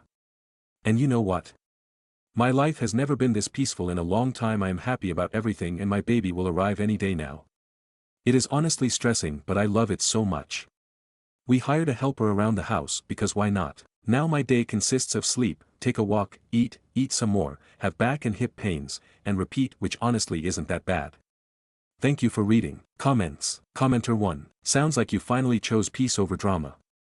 Wishing you all the happiness with your little one. Commenter 2. Yup, sometimes family is just a title. You don't owe them anything if they don't treat you with love and respect. Commenter 3. Blood doesn't mean loyalty. You gave them every chance, and they showed you exactly who they are. Now you get to build a family that actually deserves you. Wishing you nothing but peace and joy with your little one. Stories number 16. How my sister ruined my life. Sorry for the length of the text. Caution, ugly cry content. It is 4:07 p.m., and I am starting to write this text as I step out of the shower. This morning, I saw a reel about the importance of encouraging or supporting a child when they ask for it or when they doubt themselves. It said that this was fundamental to a child's development and their future as a young adult. At that moment, a question came to my mind: what is my oldest memory of encouragement? And in the shower, the memory came back to me. It was summer, shortly after my father passed away. I must have been between 8 and 10 years old. I see myself and my older sister by the pool. It was a very hot day. I had a burning desire to jump into the pool, but I was a bit scared, so I said to my big sister, "Can you encourage me, please?" Her response was, "You're a piece of S anyway, you won't dare jump." Then I ran and jumped. You're a piece of S. Now that I think about it, those are probably the words I heard the most describing me, whether from myself or my older sister. I mentioned my father's death, so I will describe how it happened so you can understand how my life more or less began. It was September 30th, 2005, I was 7 years old. It was morning. Usually, our mother would wake us up for school, but that morning, she didn't, or rather, she did, but with her cries. I climbed down from my bunk bed to see why my mother was making that noise, and as I reached the bedroom door, I saw my father lying on the bed, with my mother above him, crying and trying to resuscitate him. I ran into the living room and saw my older sister crying while on the phone with the paramedics. I have a blank space of a few minutes, and then I see the paramedics laying my father on the floor. They had asked us to leave the room, so I could only see his lower half sticking out of the doorframe, his body rising with each defibrillator shock. But it was too late, my father was already gone. He was dead, and I remember the first thing I was told that day: now you're the man of the house. It's your job to take care of your family. You have to be strong. This event brought my older sister and me very close. Our mother had other worries: raising us, making money, ensuring we lacked nothing, and dealing with hundreds of administrative concerns, so I spent 80% of my time with my sister. At first, I thought it was a good thing because my sister was my role model, but I realized too late that I had simply locked myself in with my tormentor. How can I explain this? Let's just say that my sister dealt with grief in her own way. I withdrew into myself without fully understanding what was happening, except that my father was dead. She, on the other hand, was different. She was full of rage against the world and wanted to burn it down. And I was part of that world. So I was caught in the fire of her fury. And that's when the beatings, insults, humiliation, and everything else began. The oldest memory I have of it was one morning when I had to retrieve my backpack from her room. Yes, I sometimes left it there because the family computer was in her room, and after school, I would occasionally play Spore on it. But back to that morning, I entered her room carefully and grabbed my bag, but I left the door slightly ajar, and someone turned on the hallway light, probably my little sister or my mother, but it doesn't matter. The light illuminated her room slightly. I remember the stress I felt. I thought I was going to die. She woke up and looked at me. I was standing in front of her bed, and that's when it started. Insults: son of a bitch, little s, dirty fuck, why the fuck did you wake me up? Followed by blows. What had I done to deserve that? I didn't know. To be honest, today I think I didn't deserve any of those beatings, not those, nor the time I got hit because the sandwich I bought for my sister had a single piece of lettuce, she hates lettuce. Nor the time I was playing my DS in the living room during a family gathering and my cousins decided to hide a walkie-talkie, which was mine, in my sister's room as a prank. The result? I was dragged by my hair to her room, beaten, and then thrown out with her saying, "That'll teach you to play with that." Except I wasn't the one who did it. And so on and so forth. I talk about the beatings, but the humiliations weren't deserved either. Every time she forced me to tie her shoelaces in front of her friends while they laughed at me, every time she came home from school with her friends, found me on the computer, pushed me off, and read all my MSN and Facebook conversations aloud to them. The time she found me with one of my girlfriends and decided to slap me and call her AW, telling her to leave. And so many more. But she was smart. She stopped all that around my 15 to 16 years when I started becoming physically stronger than her. But the insults continued until I was 18. And so many insults were said, so many stuck in my mind that they became a part of me. She planted a seed in my brain that never stopped growing. When it all stopped at 18, I thought I would finally have peace, but she dealt me the final blow. Let me give you some context. My mother is very religious, and I have always been a mommy's boy. My mother is everything to me. She has always been loving and supportive no matter what happened. I would die for her, and imagining disappointing her is the worst thing in the world. Now, back to my sister's final blow. At 18, I had a girlfriend I had been seeing for less than a year. In my family, you only introduce your girlfriend if you intend to marry her, my sister knew this well. One day, we were all in the living room, me and my sisters, when my mother came home from work. My sister said, "Yusef has something to tell you." I looked at her, confused, like, WTF. And then she said, "Well, Yusef is too shy to tell you, but he has a girlfriend and wants you to meet her." At that moment, I saw my mother smile, as if thinking, my little boy is going to get married.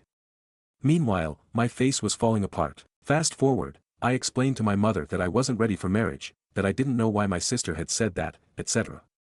But a few days later came the final blow, a text message from my sister saying, "Mom is ashamed of you, she is disappointed. She accepted that you won't get married, but now she regrets it and feels trapped because of you. She's suffering. I'm not saying this to be mean, I'm your big sister, but you should take responsibility and get married, love." At that moment, my world collapsed. Today, I am a 26-year-old man who has been through a divorce, survived 2 failed suicide attempts, is unemployed, has no self-confidence, and suffers from body dysmorphia so severe that I resort to self-harm to avoid seeing my reflection. I am sober, but the urge to relapse grows every day. I see myself as ugly and worthless, incapable of doing anything. I feel like life confirms every day that my sister was right. The more I move forward, the more I become a vegetable. How do I get out of this, please? Edit. Why was this the final straw? Because my mother never said that to my sister and it was pure speculation on her part. Stories number 17. My 24M girlfriend, 25F, said something that I cannot move on from. I, 24M, have been with my girlfriend, 25F, for almost 2 years now. Recently we have been arguing talking about our sex life. I am more of a physical touch person and thus initiate more and want more. And she does not. She has a very low sex drive. And she rarely initiates from her side. Some days ago I decided to talk to her and see why she feels uncomfortable initiating stuff. She shared some things and at point said, "Sometimes, I am not in the mood. But, I say yes when you ask because I want you to be happy." I immediately clamped up. And maybe something showed on my face, because she started apologizing. And even crying while saying sorry. I tried to say it's not her fault and somehow calmed her down.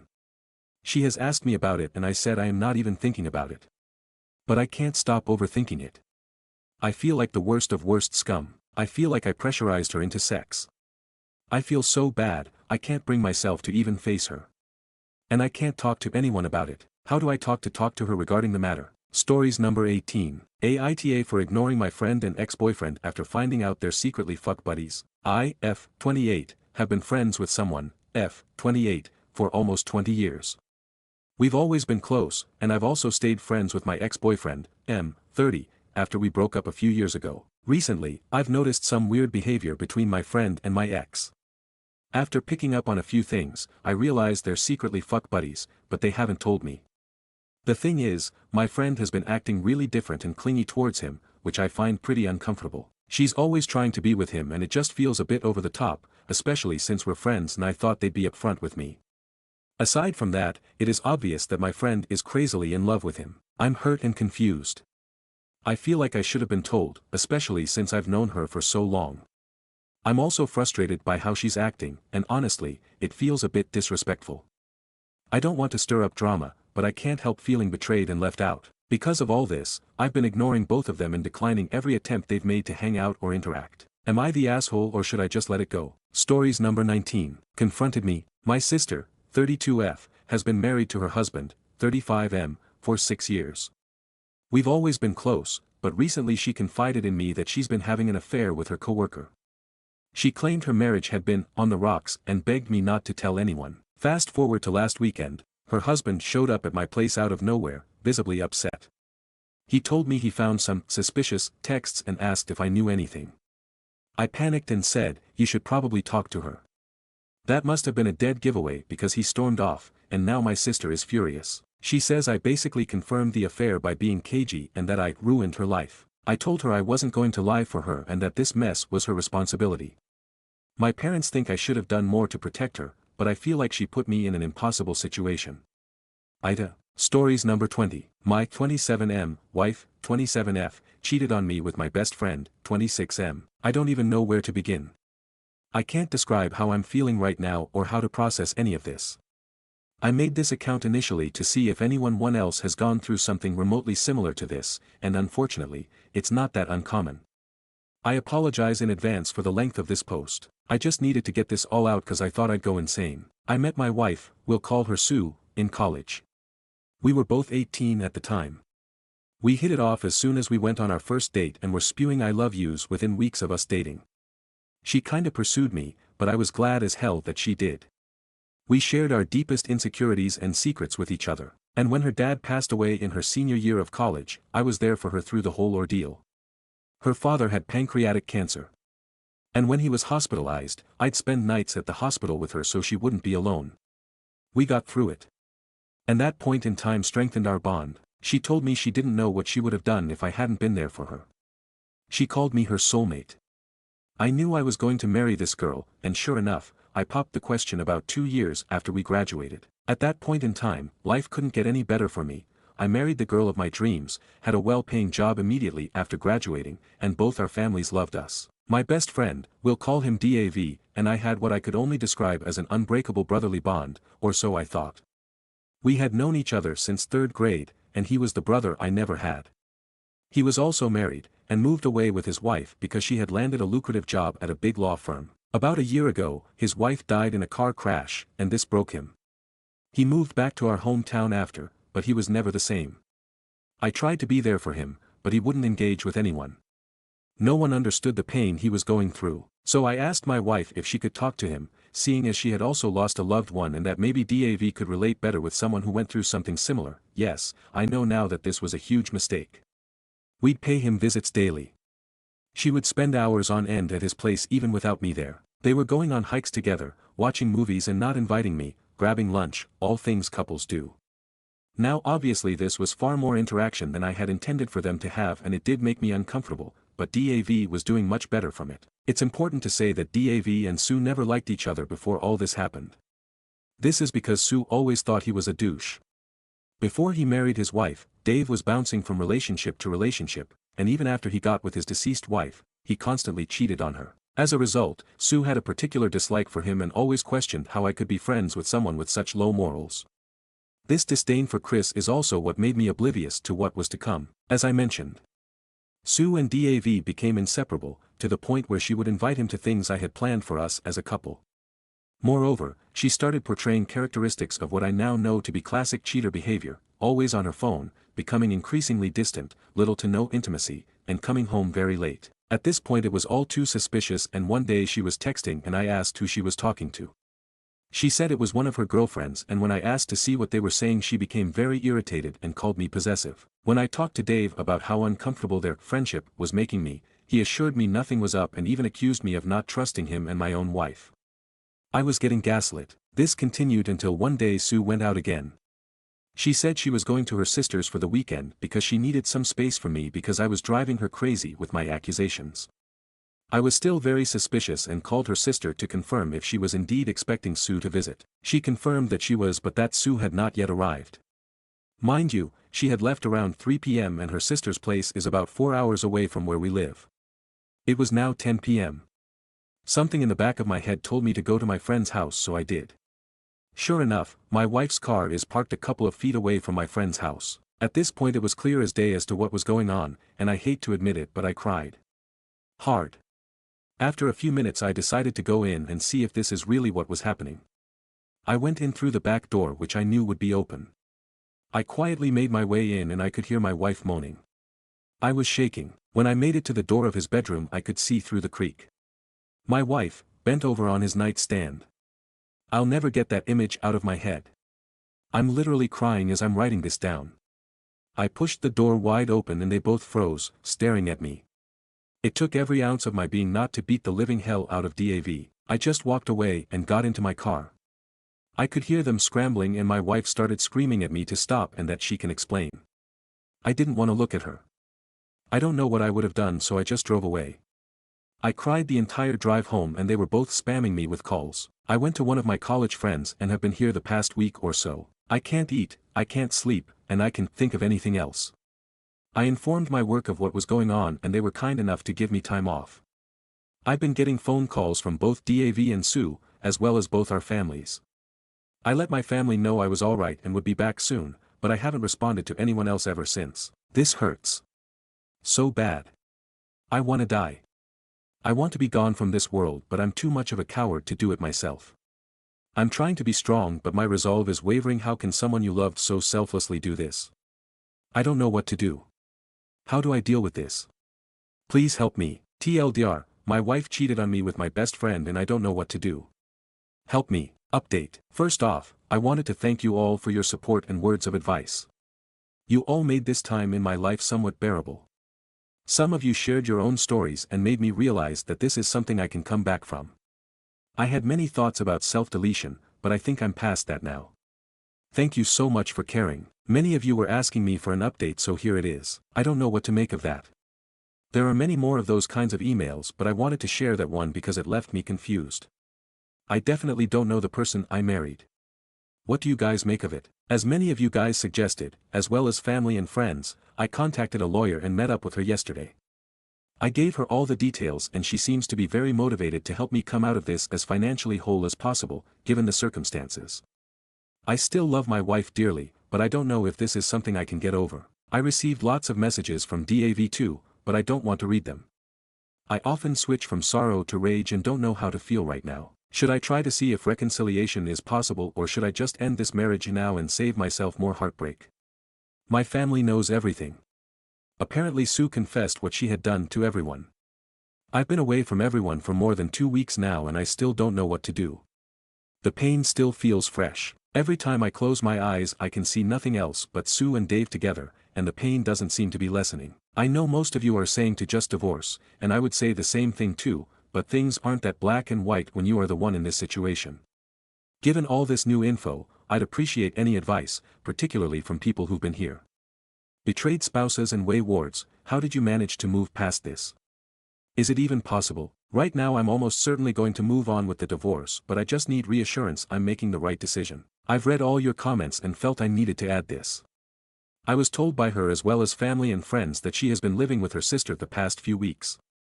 In one of her emails she explained that she has only spoken to DAV once since I found out and went full NC with him. Her mother called me and apologized for her daughter's behavior via text. I didn't pick up her calls. She said Sue is in individual counseling at the moment. In another one of her emails she said she was never going to leave me for DAV. She has feelings for him, but she doesn't love him. Huh.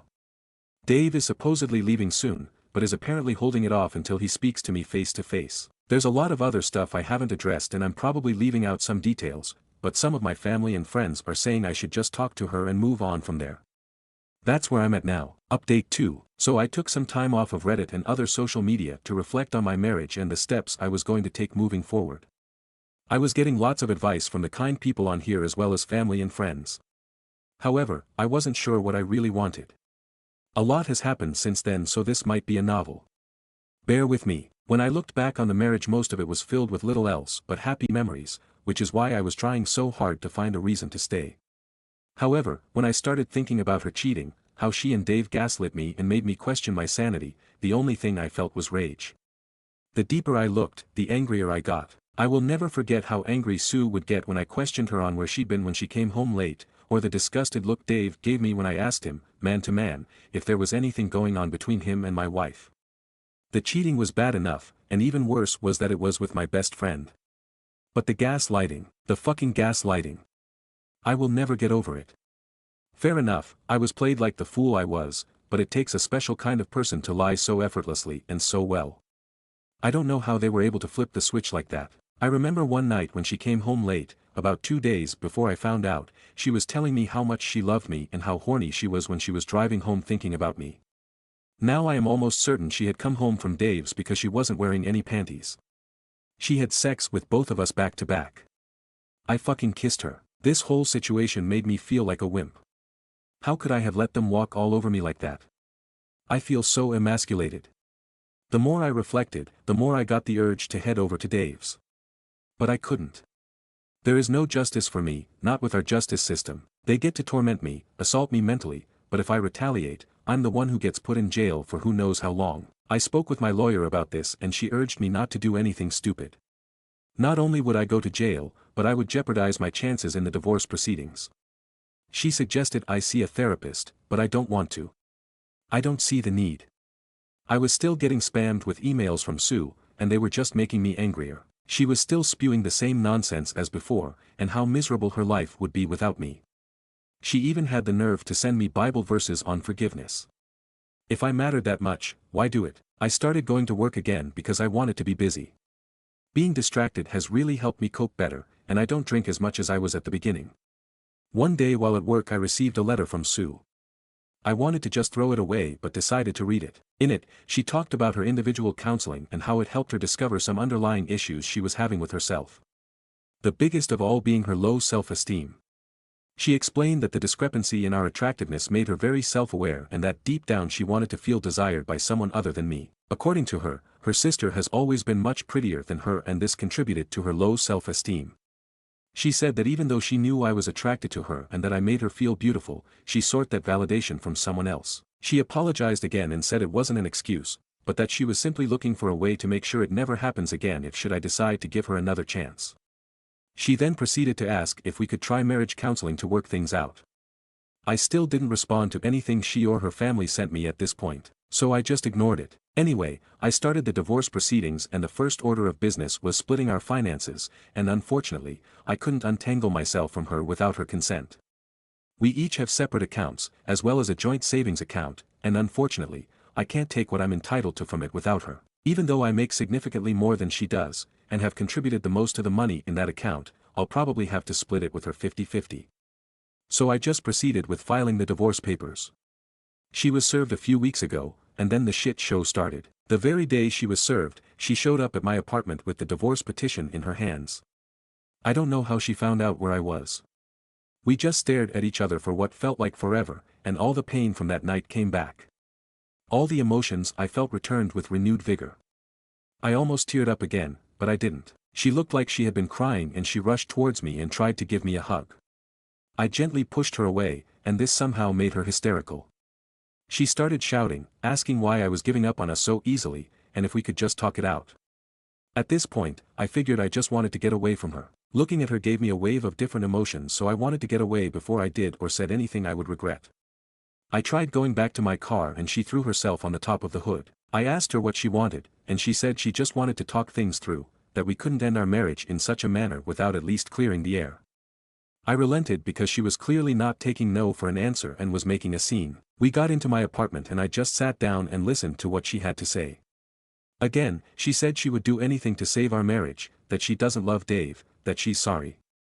She said she did some research on how we can move forward and suggested a trial separation. In this separation, she said I could date whoever I wanted, but that I should hold off on the divorce and at the very least give her the chance to mend our friendship, and then our relationship as husband and wife. She suggested a lot of other crazy stuff like a one-sided open marriage in my favor, tried showing me stories of other couples who have survived infidelity, and even suggested that we should just move to a different state or even a different country, just the two of us. That part kinda hurt me because we had spoken about moving and starting our family not too long before all this shit happened. When she was done, we just sat there in silence, again just staring at each other.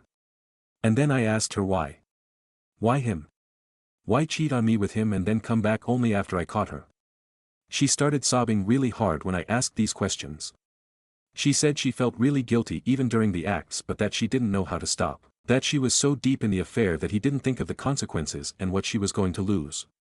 She said that the counseling made her realize that she probably would have cheated on me at some point, if not with Dave then with someone else. This was supposedly because of the same underlying issues that she was unaware of. I asked her if she loved Dave, and she promised me she didn't love him.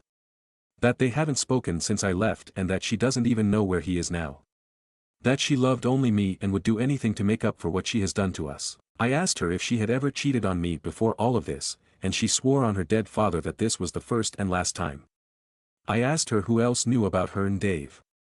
She hesitated and said only her sister, but that she only knew about it a few days before I found out, and that she implored her to end it and come clean to me. You guys who suggested that the sister knew were spot on. I also asked her why she was begging. Why she didn't just leave to be with Dave. I asked her if she was only doing this because she felt like it was the right thing to do, and not because she actually wanted to be with me. She answered saying that she was doing it because she loves me and because she knows she made some horrible choices. We talked for a long time. A lot of crying on her end but not for me. I had cried enough when I first found out and didn't have any more tears to shed over this. Then I asked her if there was anything else she wanted to tell me, if there was anything else she was keeping secret. She started sobbing again and asked me not to get angry. I got really nervous when she said that. She started crying for a bit before I urged her to just say it because she was making me uneasy. Then it came out. She said she found out she was pregnant not long after I had left and that she got an abortion because she wasn't sure who the father was. She said she thought if it turned out to be Dave's there would be no room for reconciliation, and she felt she had to do it. I couldn't believe what I was hearing. I was in shock and she started begging even more not to let this be the end of our relationship. I just went numb. I asked her to leave and she begged me to stay. That we still needed to talk. All this begging was simply infuriating, coupled with the news I just heard. I asked her how far along she was when she found out she was pregnant and she said a few weeks. Then it hit me. Wait. You said in an email that you only started having sex with Dave about a week before I found out. Was that a lie? She nodded. She fucking nodded. She explained that she only said that because she didn't want to hurt me with the details and was trying to minimize it. She confessed that it was physical for less than a month. She tried to console me but I pushed her away. I asked her to leave and never come back. She tried saying something but I just started yelling at her to leave. She asked if we could talk again once I've processed everything and I refused. I told her I had found a job in another state and would be moving as soon as the divorce was underway. In our state, there is a 2-month cool-off period after you file. I had already planned on doing this and was just finalizing everything before I resigned from my current job. I had already given my boss a notice at that point. When she heard this it was more of the same crying and pleading like before. I told her to leave or I would call the police. She reluctantly left, and I just lay on the floor wondering where I went wrong. How did my marriage get to this point in such a short period of time? I just couldn't understand it. I was somewhat sure of the divorce before but after she and I spoke, I was now more sure of my decision than ever before. I ignored all efforts on Sue's end for contact again.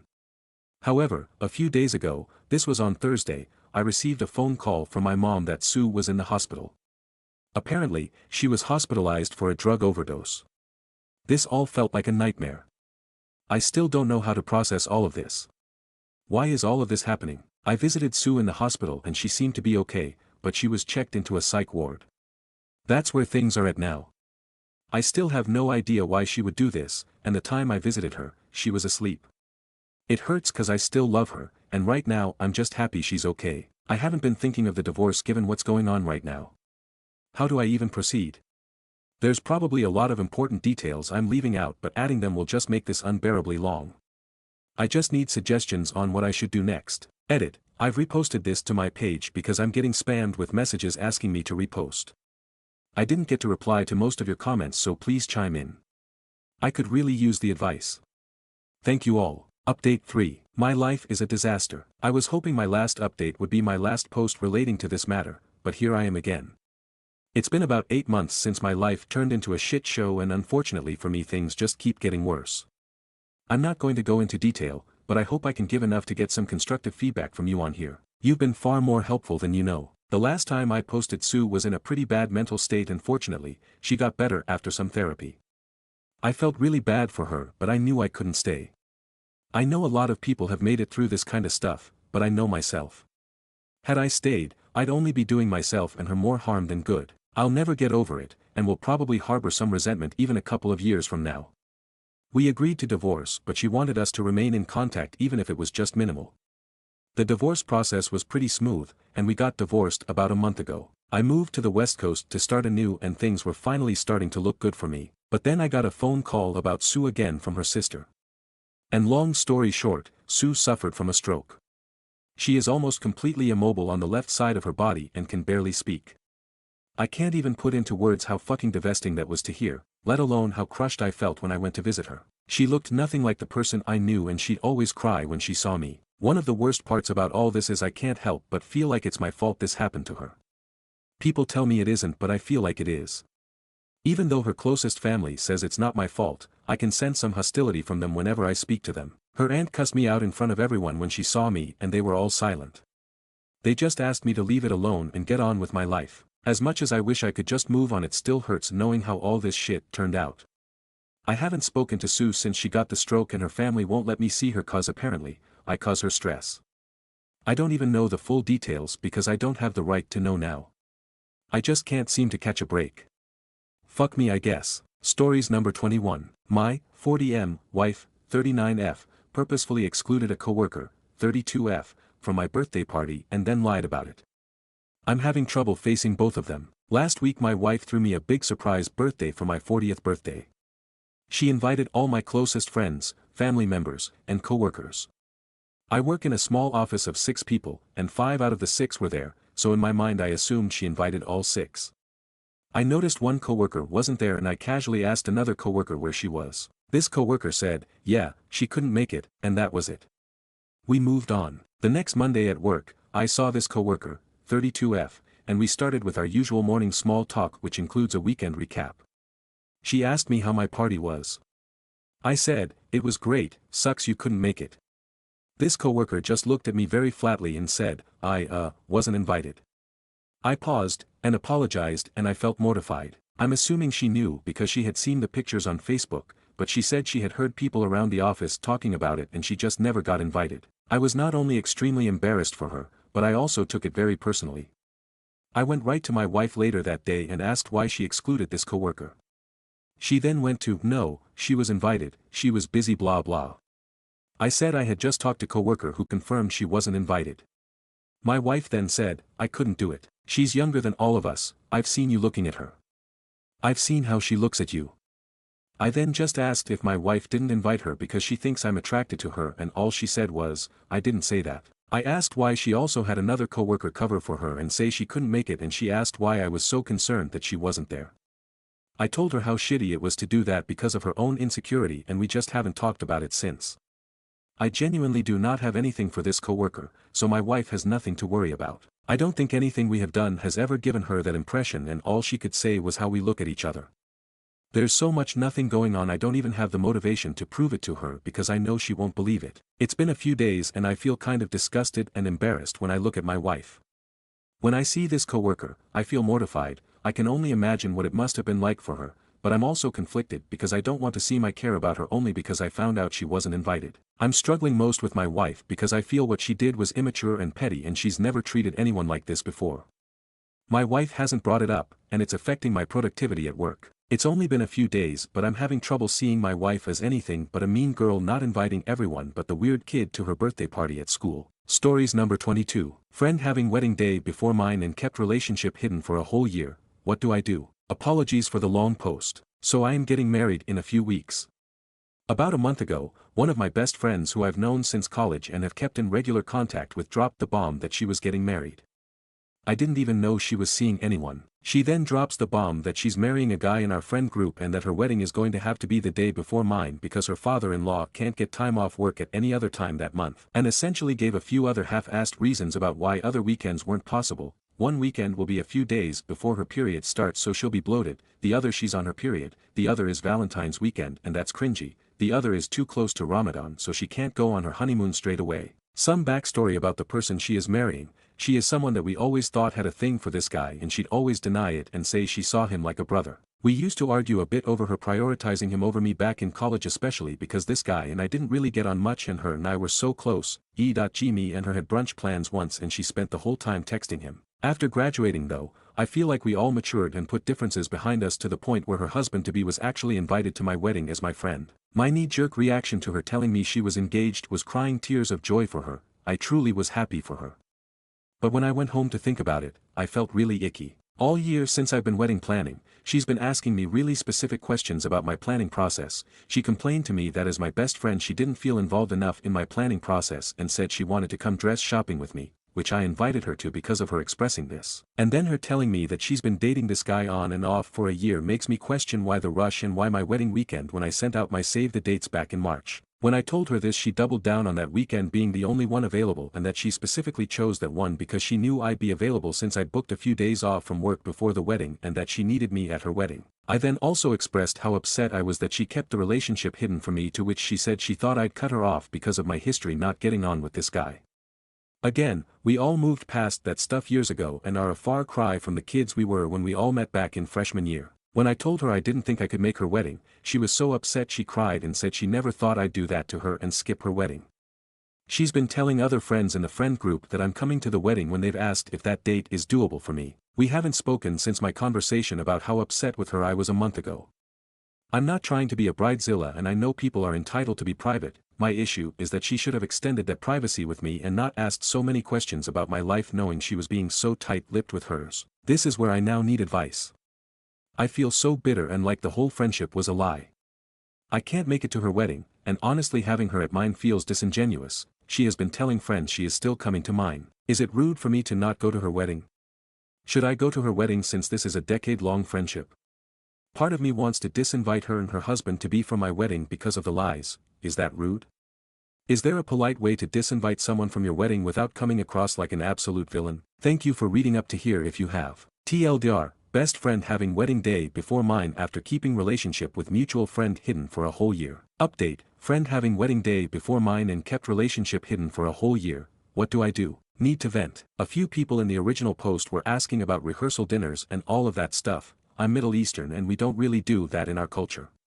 A few people also said I needed to get over myself and that I don't own the whole weekend, which is true, I don't. My issue was the lying and also the expectation of me to drive a total of 5 hours, 2.5 hours there and back, the day before my wedding and having to attend another wedding when I had so many things to finalize. Anyway, I had my wedding, it was perfect and I wouldn't change a thing.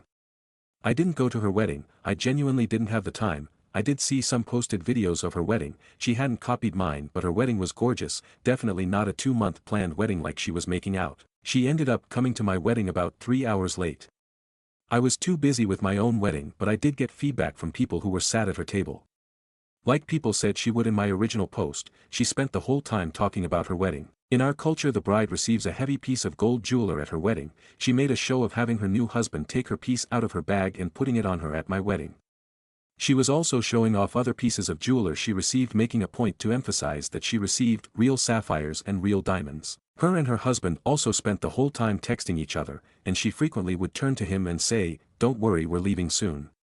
They were also packing on the PDA with neck kisses. She then cried to my mom and brother about how she doesn't understand why I've not been talking to her, and how I've been so cold to her. This wasn't true, I'd only told her how much her actions and lies had hurt me. My mom being the classic mom she is brought her to me and tried to make us hug it out. We have this very awkward exchange caught on camera. Our mutual friends are all on my side, no one really thinks she's in the right. I do believe that her truth is that she doesn't think she's done anything wrong and she really does think that she considered me and my situation in her wedding planning. Unfortunately I think it's one of those friendships where we no longer really align and I have taken a step back and distanced myself from her. I do appreciate that she came to my wedding, however I think she did it to make a point more than out of the goodness of her heart and respect for our friendship considering what she pulled. Stories number 23. I, 27F, made a stupid joke to my husband, 30M, and he stormed off. How do I fix this? Hey Reddit. I'm an Instagram snooper, so this is my first time here. I honestly never expected to post here because my husband, 30M, and I, 27F, have a great relationship.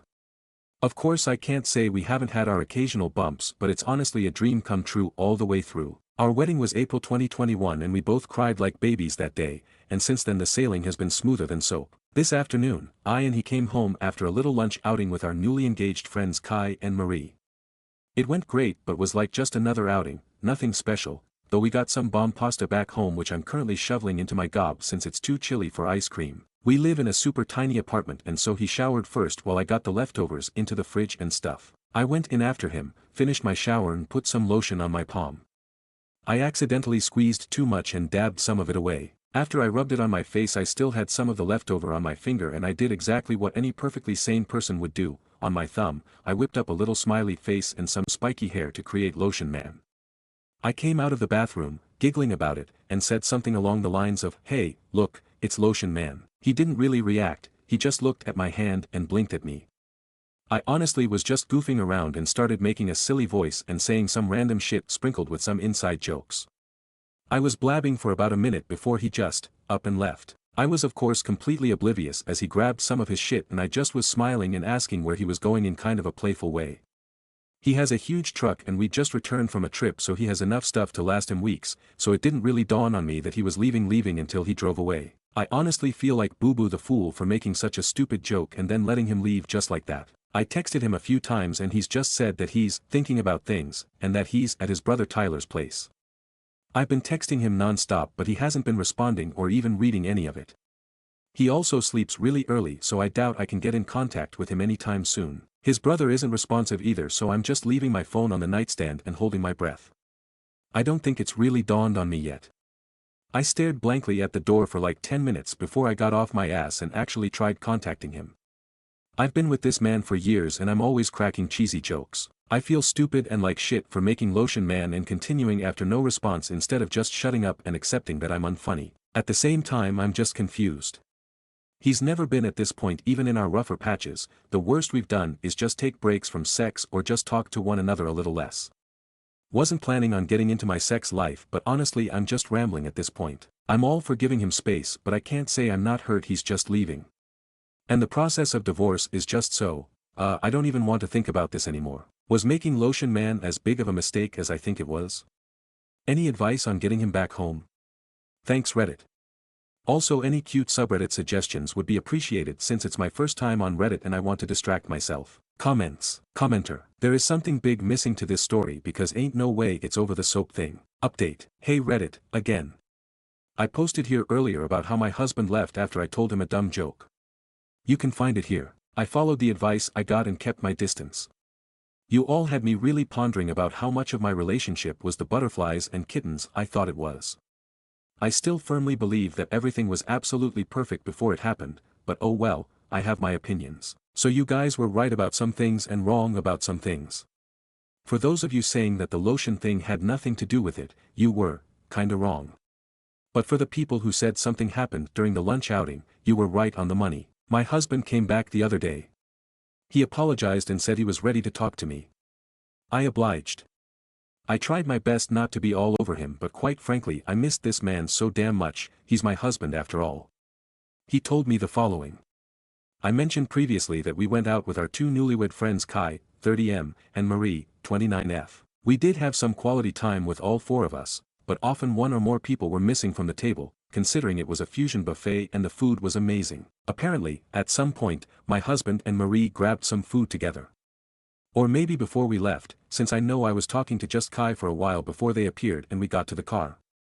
Whatever it was, they were alone together. Marie, the fiancée, told my husband that when Kai proposed, she realized she was in love with him, my husband, though she accepted Kai's proposal and tried to put her feelings to rest by organizing a lunch out.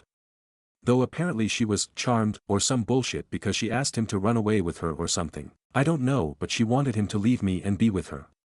Now, Marie is honestly gorgeous, which I hate to say because I'm so pissed off with her. She's the typical blonde blue-eyed skinny pageant girl who looks kind of like Emma Watson. I'm not. My husband gently turned her down and wished her all the best. But he says he had her on her mind for a while. We were all college friends, so we know one another very well, and when I showed him Lotion Man, it all essentially exploded inside him. I had a hair towel and some shitty old clothes on and I was giggling over a stupid thing, and apparently my immaturity ticked him off over however the hell Marie was. He got sudden cold feet about our relationship and left for his brother's place. He eventually came back and said he loved me all over again. I was frozen in shock and asked some questions before asking him to sleep on the couch at least for that night. He did, and it didn't really help me sleep. I can't believe it, honestly, that he was considering shitting away all of our relationship for a crush. The more I think about it, the less I can look him in the eye. We went to Thanksgiving lunch together with some of his family plus some close friends, and we spent last night together, so I think he thinks he's in the clear. I can't lie and say I'm not considering just forgiving and forgetting though. He comes home from work about 6 hours from now and I don't know what to do next. I have off today, I'm a teacher, and so I'm considering either A. Contacting Kai and telling him about what his fiancée is up to. My husband begged me not to as Marie was apparently making a spontaneous mistake. B. Contacting Marie and chewing her out for trying to fuck up my relationship or having a civil conversation, less tempting but it's whatever. C. Contacting Tyler, his brother, and asking if he left the house at some point. Tyler's house is very close to Marie's place and I'm very worried about that, though I doubt I'll get anything out of him. D. All of the above. Any advice or well wishes, because I'm not in a great place right now, would be appreciated. If I do end up updating, it'll probably be on my profile since I understand this subreddit has a one update policy, plus I don't want to update without a definite outlook on the future. I think I've mentioned before that legal stuff scares the shit out of me, so divorce will be tough, but it seems likely. I wish I could just forget it all. Thanks Reddit. TLDR, husband abruptly left after I made a lotion man with my finger. Turns out a friend asked him out and he got cold feet about our relationship after seeing my immaturity. Not sure what to do next. Comments. Commenter. I would do D, all the above. But first contact Kai to let him know, and that way she can't lie beforehand and or make another story. Do you have a good relationship with your BL? If so, I would ask, but he might cover. I would also ask your husband if you haven't already. Then contact her and let her know the friendship is over and she crossed a major line. So sorry you are going through this. Reply, thank you for your well wishes. I'm going to contact Kai tomorrow when I can, and I'll try to have another conversation with my husband since it seems like the tension has settled. Update. Hey Reddit. First of all, I'd like to thank you so much for the overwhelming support and sweet messages. I honestly was not expecting this. A lot of you guys also took the time to message me and I had a lot of great conversations with fellow Redditors. I'm honestly so flattered by how freaking sweet so many of you guys are. I wish I could have replied to every single one of your comments. I upvoted every one of them though. I think my post got deleted. Some of you asked for pictures of Lotion Man, yet I can't quite find the feature to upload photos on here, but I will as soon as I can. A lot of you had some really interesting theories, lol. And surprisingly, most of them were somewhat right. Majority ruled that I should do all three, confront Kai, Marie, husband and Tyler. Not necessarily in that order, and so I had to get smart with it since a lot of you guys told me that any one of them could twist the story had they known there was outside influence. Before I begin, yes, the full story is wacky and honestly doesn't make that much sense. I'm honestly just piecing it together via context clues, and I do have some questions left unanswered. Plus nobody who is relaying this story is in a good headspace, and to you, it might just seem like a ton of garbled nonsense. I'm just hoping it gets across since I know a lot of people wanted closure on this. When my husband came home we had a conversation. He essentially said the same story and he told me he was open to my marriage counseling suggestion. I gave him a big hug and did the laundry. Usually we split the laundry, plus I had been giving him a light cold shoulder, so I indirectly forgave him, in his eyes at least. We haven't really set boundaries with our phones, like we know each other's passwords and everything, but he would definitely get suspicious if I was just scrolling around on it. So instead I agreed to meet up with Kai first. A lot of you guys were concerned that he would tell Marie and everything would implode, but Kai is a big gym nut and I've been wanting to go recently, so I said it as casually as possible, using it as an excuse. He agreed. The next morning, I met with Kai. I sat down with him and told him all I know. Yes, I cried like a baby. Originally Kai was rigid and tried to, kindly, poke holes in what I was saying with a few gotcha questions before he, too, broke down. Marie didn't tell him a word. That was a big red flag on its own. I then went to Marie with Kai. A few Redditors told me to be as discreet as possible, and so, as a suggestion said, I just blurted to her that, I know everything. She played dumb at first and then eventually broke. You all were right. Marie, trying to settle her crush, was a bullshit story. My husband was the one who approached her. She told me that he asked her if before she sealed it with Kai if she wanted to have a night with him and another woman. Here's the kicker: Marie said yes. But wait, I hate to say it, but that's not all. Apparently Marie has been cheating on Kai for a while, with men and women. And my husband has also been cheating frequently. They covered for each other, and occasionally met up. At the last moment, she declined because she wanted to be loyal to Kai now that they were engaged, as if she wasn't cheating for the majority of the relationship, and he, husband, got all pissed off for a while before saying he's just locked in his apartment now. Cue me showing him Lotion Man. He snaps and gets out of there. Kai and Marie are both arguing, in tears, and red at the face. I told them sorry that I butted into their relationship, and that I'll handle my husband myself. I found Tyler before the sun set. He told me yes, his brother stopped by, but only around 11 p.m. He left at around 8. So those 3 hours went fuck all. Tyler told me that he was angry and didn't tell him anything. I then tell him some context, just the Lotion Man, and he says that maybe he was driving around for a while. It doesn't sound like my husband to drive as relief, but I'm willing to look into it, since the future was already looking pretty fucking bleak. I went home. I Googled something on my husband's phone. Instead, I was just checking if any of them had contacted him. Nothing, thankfully. I would have gone into more depth, but that would have to wait.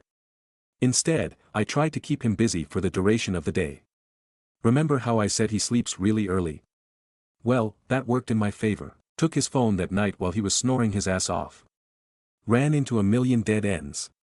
I knew I was missing something, but I just couldn't find it. Finally, I opened his hidden photos. Kaboom. His story explodes to pieces. What did I find? Nudes. Nudes. More nudes. Even more nudes. All of one girl. Not me, shocker. But not Marie either. I don't recognize her. Let's call her Allison, considering Allison was my second-grade best friend who was actually a snake. They're not the same person. Just so I can call her something when I refer to her in the story because I don't actually know her name. She's absolutely gorgeous. Red hair, hourglass figure, you name it. I'm obviously broken. I traced her back to a contact. I feel sick. There it is, an affair. He's been contacting her since February, days before I surprised him with a Valentine's thing that I had been using up my paychecks for and thinking I was the luckiest woman alive.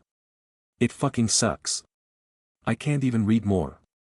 But I toughed through it. Then, I hit it. November 3rd, 2 days after the last nude. She's pissed off. She found out he was married all along. She was in love with him.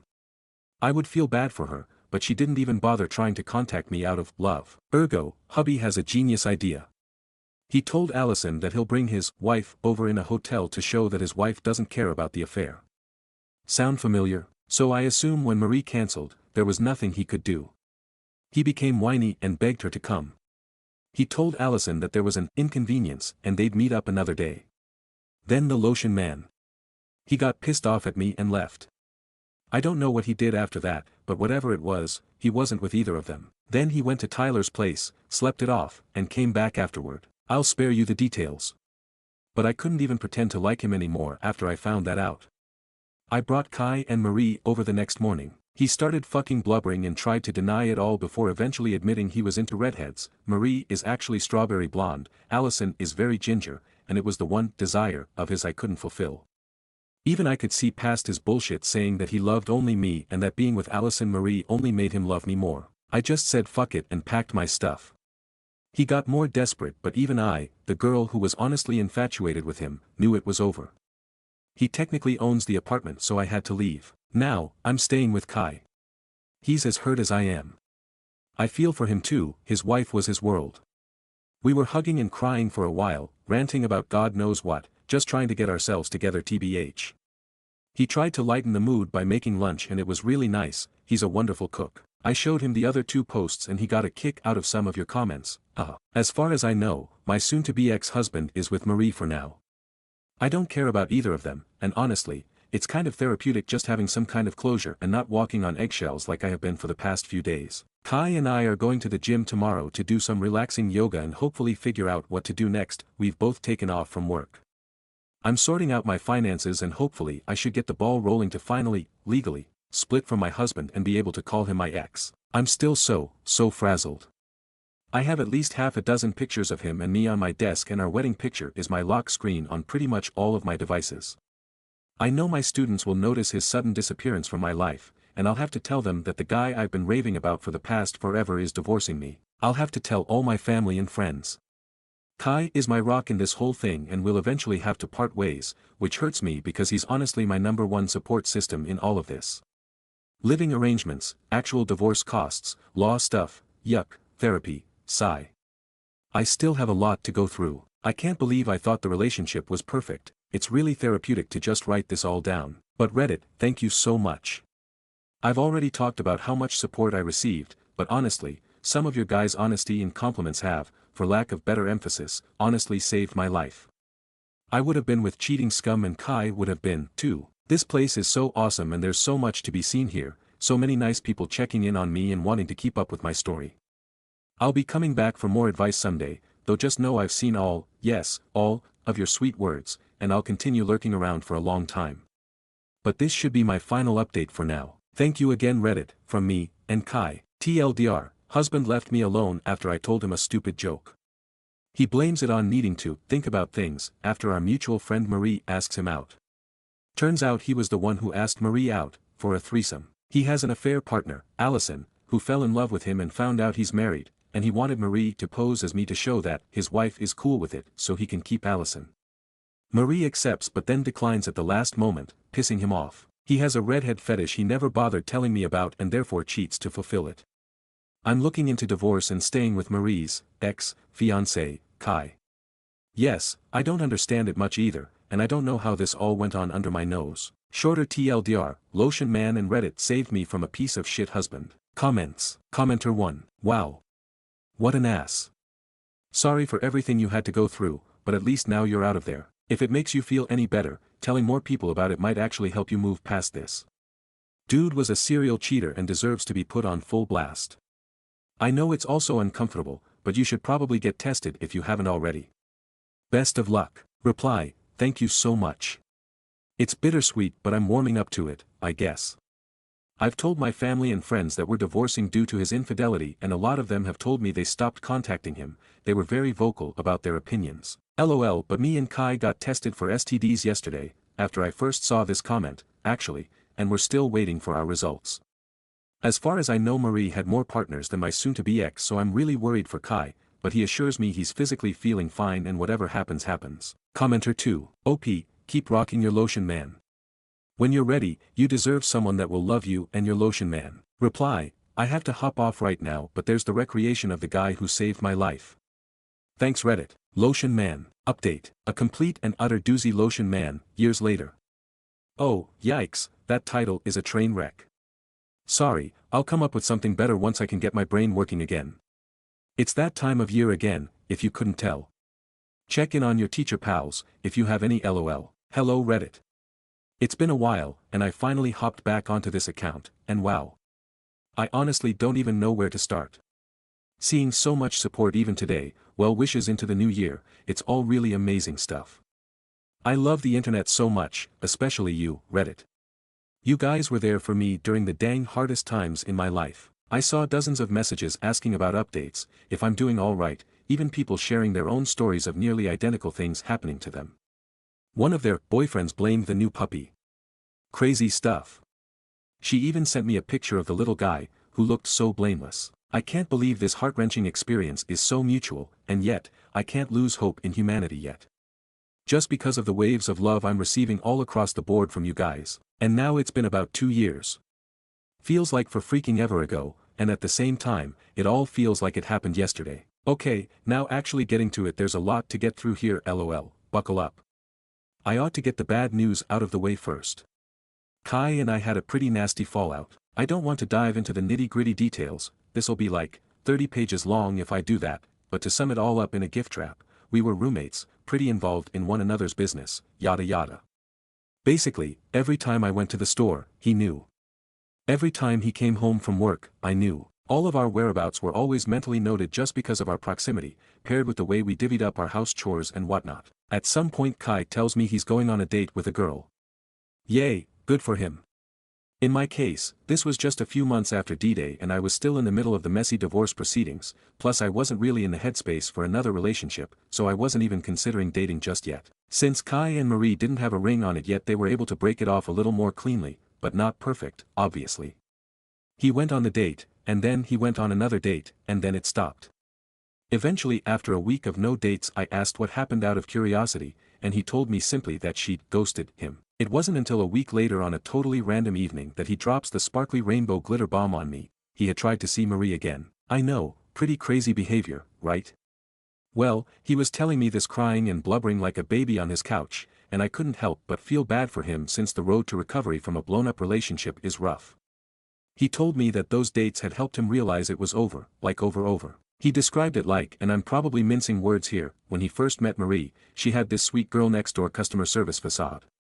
As he got to know her better, he ended up revealing this fun-loving, wild-spirited girl underneath, the girl he says he fell in love with. But then when he met up with her again that month, she was right back to her factory settings, which hurt him deep down because it felt like he'd started at square one all over again. He not only ghosted her after 2 dates, but blocked her everywhere. It was a bit of a tough decision for me, hits quite close to home, you know, but I decided to brush it off and console him instead of really caring. Things were clear for another few months after that. In that time Kai morphed me into a total gym girl, reading my last posts. It's so funny how iffy I was about the gym. Anyway, after those few halcyon months, Kai breaks the news to me again that he's going on another date, this time with a friend of a mutual friend we have. Again, I was like, oh, go for it. At this time, again, I was all muddled up in divorce proceedings and still sulking over my crumpled marriage, so dating still wasn't on the table for me. Now, as I'd mentioned before, we both kept tabs on each other just because of the way our arrangement was structured. So when Kai started leaving at 2 p.m. and coming home at 8 p.m., and his other dates with this girl had these equally long time frames if not longer, I immediately noticed. Of course, I didn't really bring it up since I assumed he was just having a really great time with her or something along those lines, but his absence on date days were noticeable. He'd even request for me to run some of his smaller errands he knew he'd miss on those days just because of how long he was gone. Eventually I was able to meet this girl, Grace, 20-something F, who was super sweet and was also a teacher. She taught elementary school kids, but still, it was a great thing for us to bond over. At this point things seemed to be going great, Kai and Grace were adorbs, summer was passing, and everything was hunky-dory. I also, just about, officially divorced my ex-husband. But dang it, those dates were just so long. Even his short meetups were at least 3 to 4 hours of him just gone. And so finally I subtly bring it up. Kai then tells me that Grace mostly plans their date spots, and those spots are usually an hour or 2 away from here with traffic. When I asked him where Grace lived, maybe they were trying to meet in the middle. Kai responded with a plain, not sure. At that point, maybe I'd read too many infidelity forums or something, but alarms were going off in my head. Grace probably didn't live too far off, considering she was friends with one of our friends, and after months of dating Kai didn't even know where she lived, whereas she'd eaten at our place multiple times, and the date spots all purposefully super far away to me, it sounded a little off. This was where I probably overstepped. I go on Instagram searching her name and voila, I found Kai's girlfriend Grace in a wedding dress with this guy Mike, back in 2019. She's married. Yikes. I wake up Kai immediately, yes, cringe at my idiocy, I'm sorry, and spill it all with receipts. It's 12 a.m., he's bleary-eyed with work at 7 tomorrow, I've barged into his room wide-eyed and gesturing at the phone screen like a crazy person, it's all a mess. Finally, after I shut up, Kai gets mad. Like, fuming. He interrogates me as to why I was getting all up in Grace's business, and then when I told him about the red flags he just got even more mad. The entire argument spiraled out of control, he told me I was way overstepping my boundaries, which I honestly was, but again, our proximity had us constantly keeping tabs on each other. I asked him why the hell he was mad at me for trying to look out for him, it turned into a giant screaming match. Eventually he went to the next level and rambled on about how this was all probably because I was secretly into him and that he's always thought our relationship had gotten closer than it needed to be, which is why I was stalking him. That's when I got really mad and said some awful things I wish I could take back, I dug at him for his situation with Marie, that I'd never date him for $1,000,000, and then it devolved into him calling me some nasty names and I just had to walk out. It was nasty, we were both exhausted and aggravated, it all just blew into 1,000 pieces in the span of one night. He woke me up early the next morning before he left. I thought the night had been time for our heads to cool and he'd come to apologize, but instead he decided to drop the news on me plainly, which he'd admitted he was bearing on his shoulders for a while. Kai knew. He knew Grace was married since close to day one, but he'd shrugged it off. Her husband was a nice man, but Grace told Kai that she just couldn't feel for him anymore. And that explained why the gas bill for all those far-off dates didn't faze him, I guess. I'll admit, I wasn't too happy to hear this. I asked him how he would feel if Marie's hookups had known she was married and still went for her, to which Kai got mad all over again and told me not to bring Marie into this. We argued again, definitely not as explosive as the night before but still pretty flaming, where Kai told me that he'd avoid telling me all this time because he knew I'd make a big deal out of it. I told him that infidelity was obviously personal to me and I honestly expected it was for him, too, to which he just straight up said it wasn't and that being roommates with me was as exhausting as a full-time relationship, that I had no control over who he dated. So I was like, yeah, fine, date whoever you want, I just thought you needed to know that you were helping her cheat, I didn't mean for this to blow out of proportion. He said that was fine by him and just left for work. I wasn't Kai's mother or something where I needed to dictate his relationships. I just thought Kai wanted to know, that he was being the other man here. I know if I was in a relationship with a man who was married already I'd want someone to tell me, and based off my standards, I'd break it off with said man. But if Kai had different morals regardless of our shared experiences, that was fine too. I just didn't want to associate with someone who perpetuated cheating. I didn't really have to move out of Kai's, he was nice enough not to overtly kick me out and make me homeless, but things were definitely tough and distant between us for the next while, and I'd lost respect for him in all honesty. Him continuing to see Grace and also the idea he had that I was interested in him, it wasn't great. Finally I was able to get together all my stuff and move out, to which I moved in with a family friend and I was ultimately better off even though it was pretty dang far from where I worked. I guess I ought to provide an update on the man himself, my ex-husband. Well, pretty soon after we officially divorced he got engaged to another woman. Around this time, right after I moved out, I think I just about hit rock bottom. The whole AI panic with student work started happening in my district. I was beginning the process to move out properly into my own place, all while I was in a new community where I didn't really know anybody overall. I was pretty lonely and down all the time. I went on a couple dates, but they went quite mediocre and I gave it up in the end, which only cemented how lonely I was. Wouldn't go back to those days for the world. Ex-husband reaches out to me, and he tells me about his engagement and all the good news. He tells me he's on some life improvement path and that he wants to clean up his act, starting with giving me a good and well apology. He offers to meet me in person, locally, swearing up and down this wasn't a date nor was he expecting me to accept said apology. I should have been much more assertive but I was totally beat down from life and I felt like a totally different person, in a sucky, no good way, so I agreed like an idiot. I thought maybe an apology rather than a loose end would help me feel better about things. It went just as well as you'd expect it to. It started out okay, where we shared pleasantries and he actually did apologize about everything. But then he started pressing me about how my life was going. I tried not to tell him too many details, saying the kids are fine, I'm doing fine, and whatever else was going on. But I guess I must have said one too many things because he quickly picked up on how miserable my life was.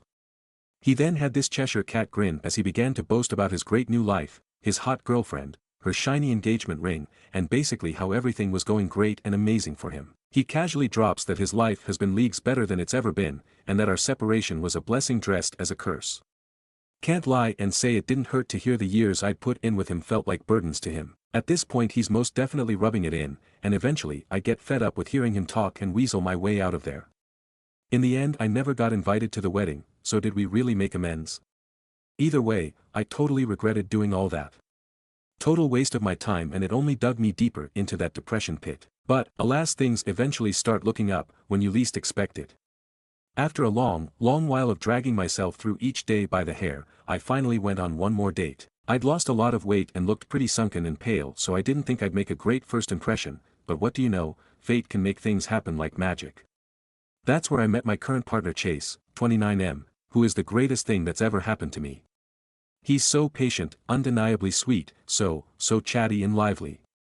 Seriously. I'm used to being the loud and silly ones in relationships, and I used to think I'd like a guy who'd offset my energy, smirk and roll his eyes at my jokes, whatever. A lot of people seem to throw themselves in that cliché, but let me give you some sage advice. If you're a ray of sunshine, don't search for the aloof, tall, dark, and handsome Mr. Right, please search for someone who matches your bright energy.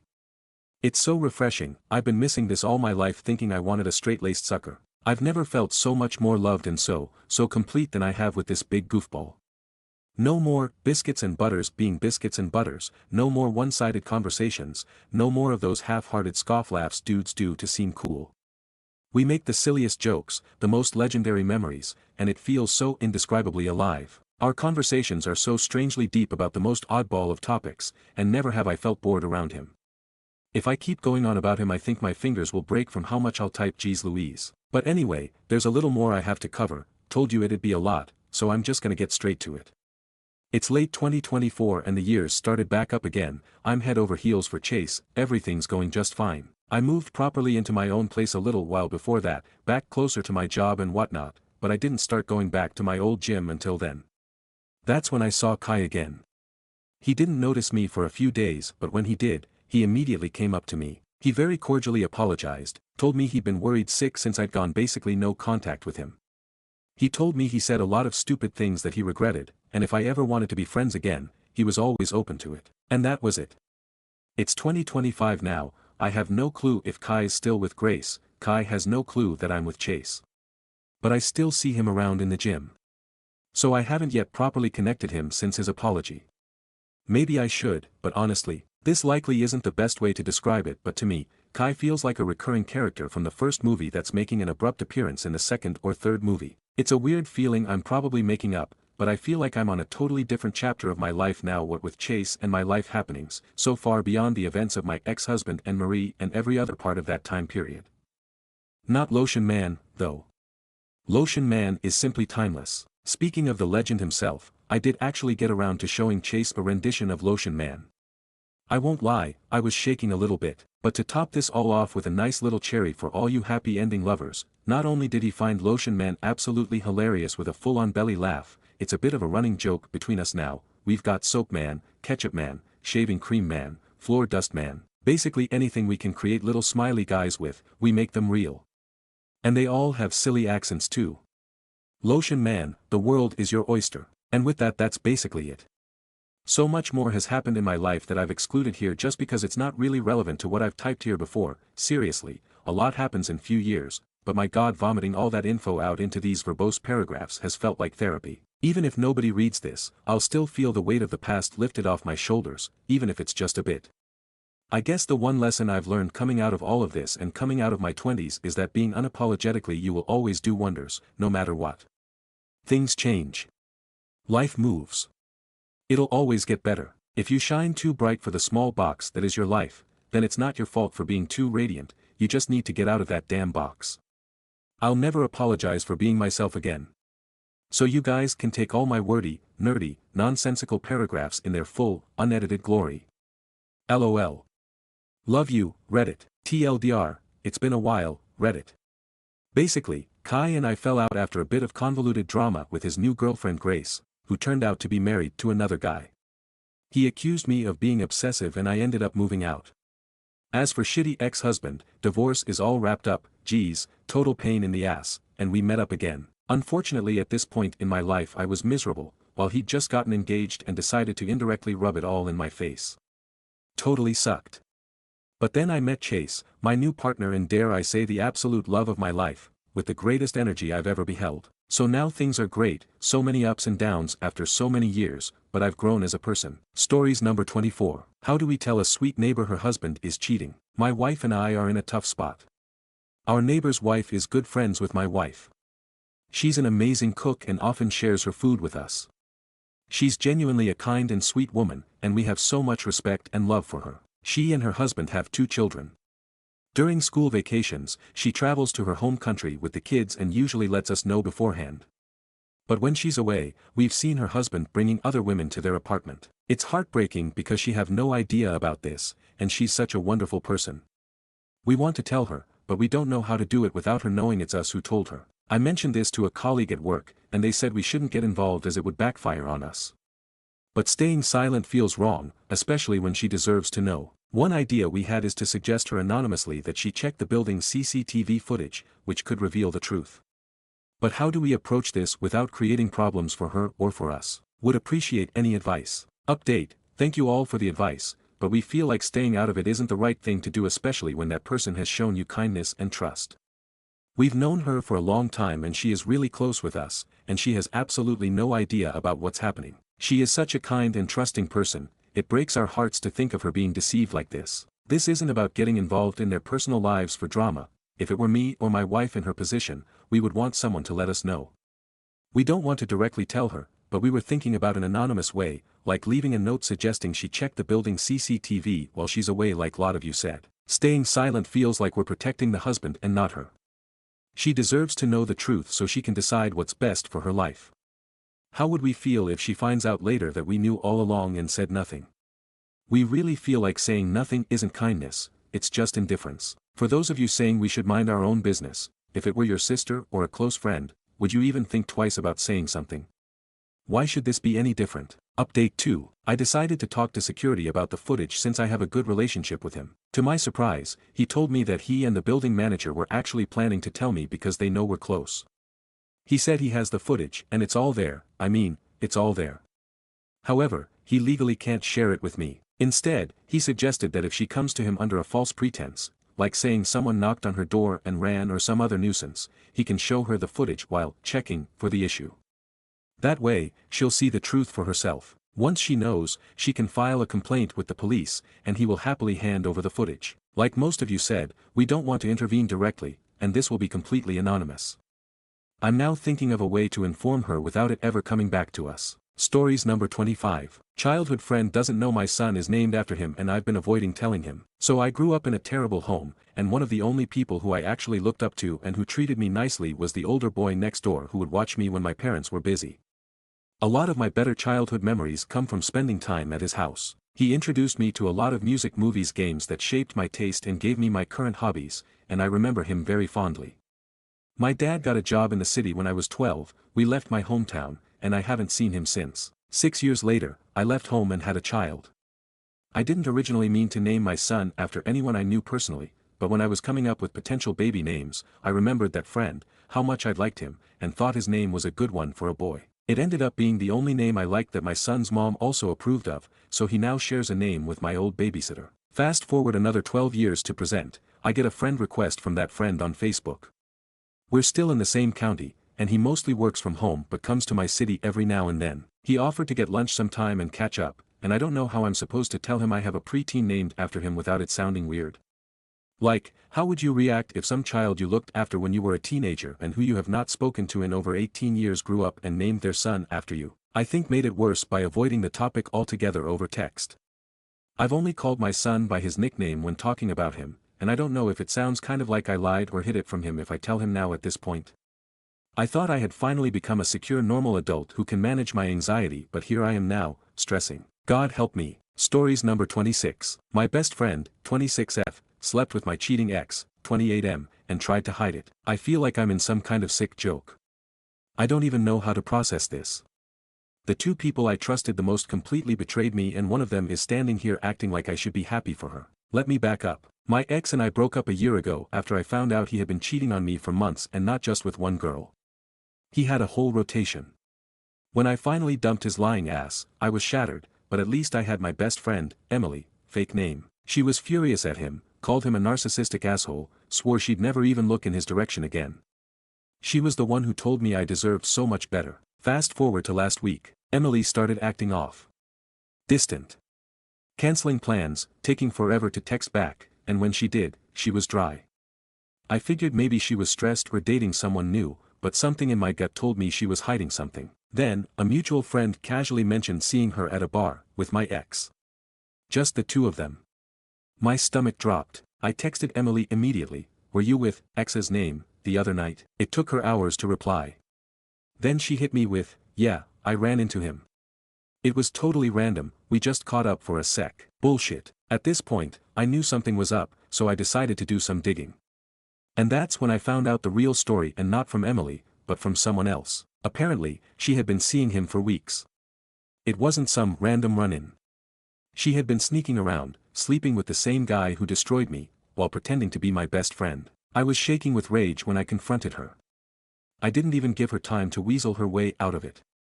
I just looked her in the eye and said, "How long have you been fucking my ex?" Her face went pale. At first, she tried the fake innocence act. "What are you talking about?" So I told her everything I knew. She opened and closed her mouth like a fish, then finally sighed and said, "I was going to tell you." "Oh. You were going to tell me? Like when? After the honeymoon phase? After you got engaged? Or maybe when you needed a bridesmaid?" Then she hit me with, "I know this is going to sound crazy, but he's really changed." I almost laughed. Changed? The same guy who lied to my face every day for months. The same guy who swore he was faithful while texting other girls in my bed. That guy changed. I asked her if she actually gave a damn about me. About how she held me while I cried over him. About how she ranted about how disgusting he was, how she swore she'd never forgive him either. And you know what she said? "I do, but people make mistakes." At that point, I couldn't even look at her. I walked out. And now, she's blowing up my phone. Apologizing. Saying she never meant to hurt me, that she didn't plan for this to happen, that love is complicated. No. Lust is complicated. Betrayal is complicated. This is just disgusting. I don't think I can ever look at her the same way again, but we've been friends since we were in preschool. This hurts so much I don't know how I can go on or if I can even forgive her. How do I get the picture of them out of my mind? Update: my best friend, F26, slept with my cheating ex, M28, and tried to hide it. Posting too frequently. I wasn't really planning on posting an update, but things have gotten even messier, and I need to vent. After I cut Emily off, I thought that was it. I made it clear that I didn't want anything to do with her, but apparently, she's been telling people her own version of what happened, and now some of our mutual friends are turning against me. At first, she kept texting me, apologizing and saying she never meant to hurt me. I ignored it. Then she switched tactics and started making it seem like I'm the one overreacting. She's been telling people that I'm trying to ruin her happiness, that I'm mad for no reason because it's not like I was still with him, and that I should just accept that they have a connection. Now, some of our friends are acting weird around me. A few have even said they think I'm being too harsh and that she didn't cheat on me, so why does it matter? One even told me I don't own my ex. They even had the audacity to show me Emily's Instagram story of them both. I never said I owned either of them, but it's like they're both shoving it in my face now. The cat's out of the bag and they have no shame. Never in my wildest dreams, or nightmares, did I see my best friend, who saw firsthand how much he hurt me, would turn around and start dating him. And now publicly, I still have a few friends on my side, but it's frustrating that I'm now being seen as bitter or dramatic for cutting her off. It's not about wanting him back. It's about trust. And at this point, I don't even recognize Emily anymore. I don't regret my decision, but now I'm losing even more people than just her and it's not even my fault. It makes me feel like I'm going crazy, like I was the one who did something wrong. Stories number 27. Aita for calling the cops on my dad's wife after she slapped my brother. My dad cheated on my mom with his wife and broke up our family when my brother, 17, was 8 and I, 15, was 6. They got married 2 days after the divorce was finished and my parents fought over custody. We always knew about the cheating and what that woman was and what our dad was. We never had a good relationship with them or the kids they had together. When we were 12 we each got permission to see dad only every other weekend instead of every other week like we had. We still have to go to his house every other weekend even though my brother's 17 now. It's dumb but whatever. We were at dad's house last weekend when my dad's wife found out he was cheating on her and he got the other woman pregnant. It was crazy. She was crying and dad went to hide in the garage most of the weekend we were there. She was trying to get us to feel bad for her but we didn't and we stayed out of her way. When my brother got home from work she tried talking to him and he told her to fuck off. She was talking about being through enough and how she'd been good to us and we could at least be nice to her. She got extra annoyed when her kids heard them fighting about her and dad having the affair to start with. Then my brother said she was always just a whore in our eyes and a whore who destroyed our family. She slapped my brother after he said that. I saw it and so did the other kids. I called the cops and told them she'd hit my brother. My dad had to come out of the garage because of it and we got to go home. My brother said he was pressing charges for it. Dad was angry because he got a lot of shit from his wife's family. The kids were with her family for a few days and she's there too. She showed up and yelled at my mom for what my brother and I did but she focused a lot on me and how I called the cops and risked her kids getting taken away. My mom called the cops on her for showing up after she slapped my brother. It's a whole messy thing. Aita for calling the cops.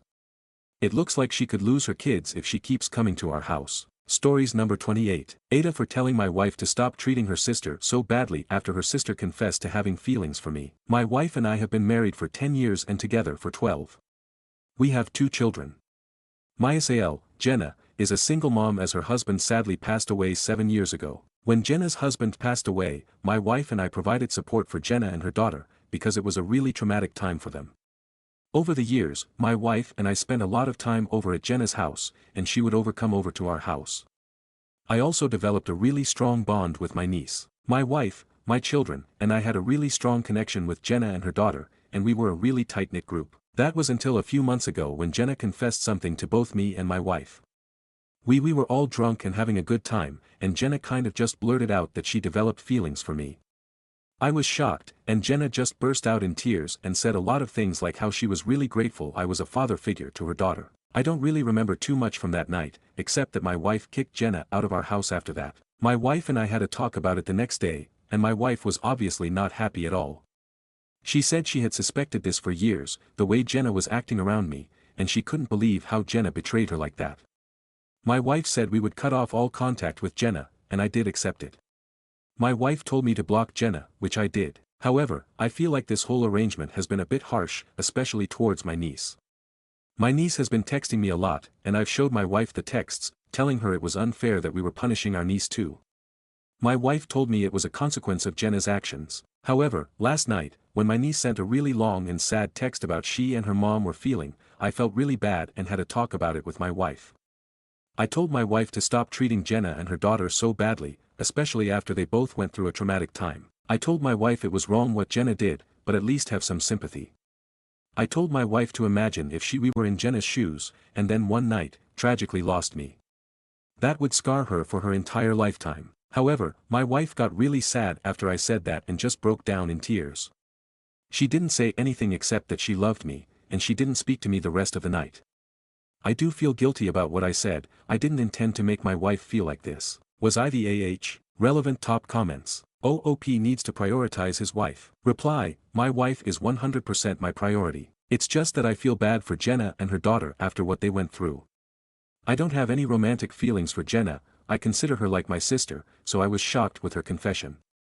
But she was not in the right frame of mind when she made that confession, and she was also drunk. And it sucks that we're now no contact because we did develop a really close bond, like a brother-sister bond.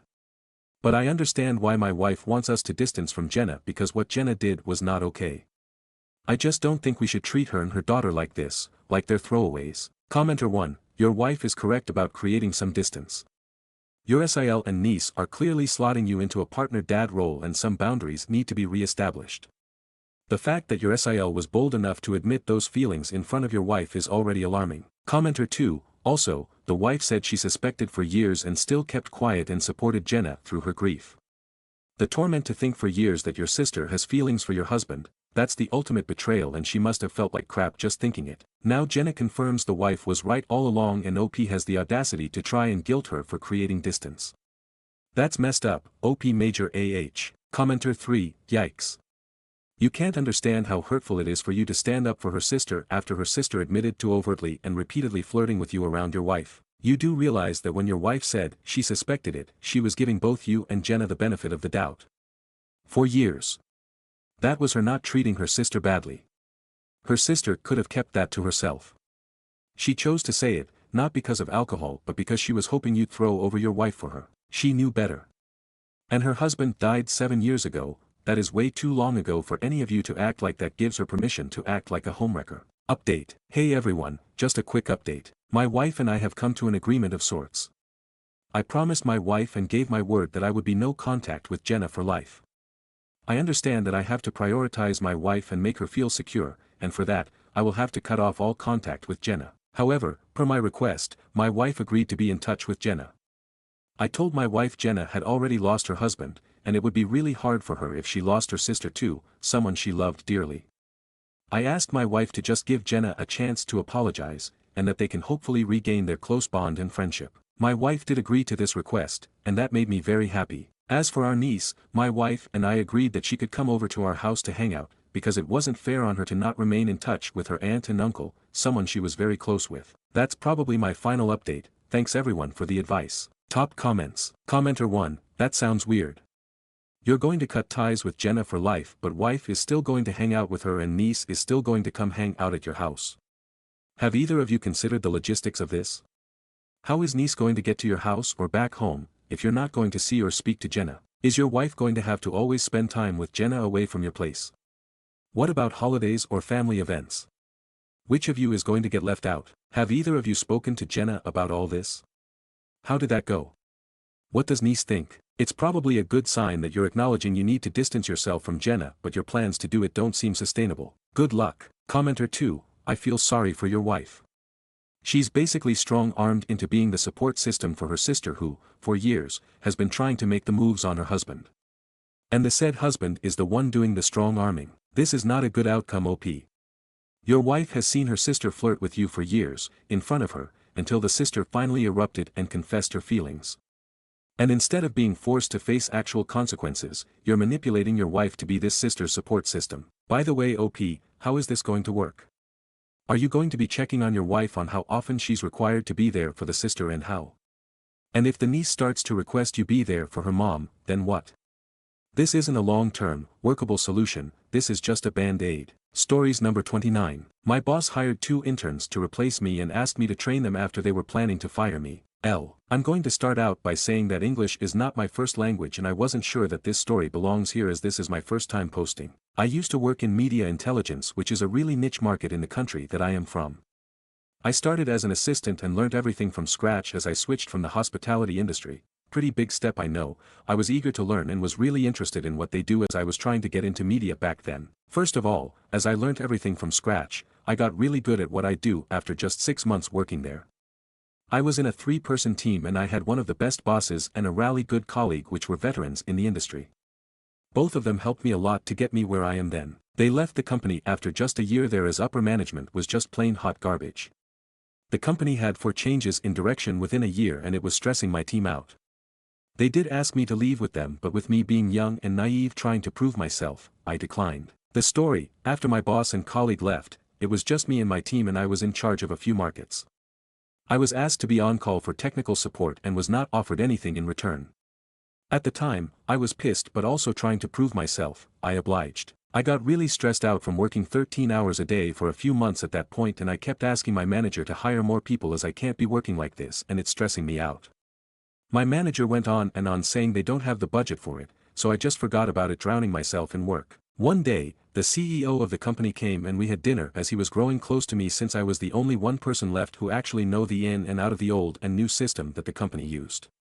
Keep in mind, this CEO is a cheapskate and will try all and every way to suck you dry. He asked me what I wanted to change in the company during dinner, so I started off with asking for 2 new hires for my team where he gave me the same answer as my manager, so I asked him for a promotion and a raise which was also declined saying you don't have the necessary experience yet.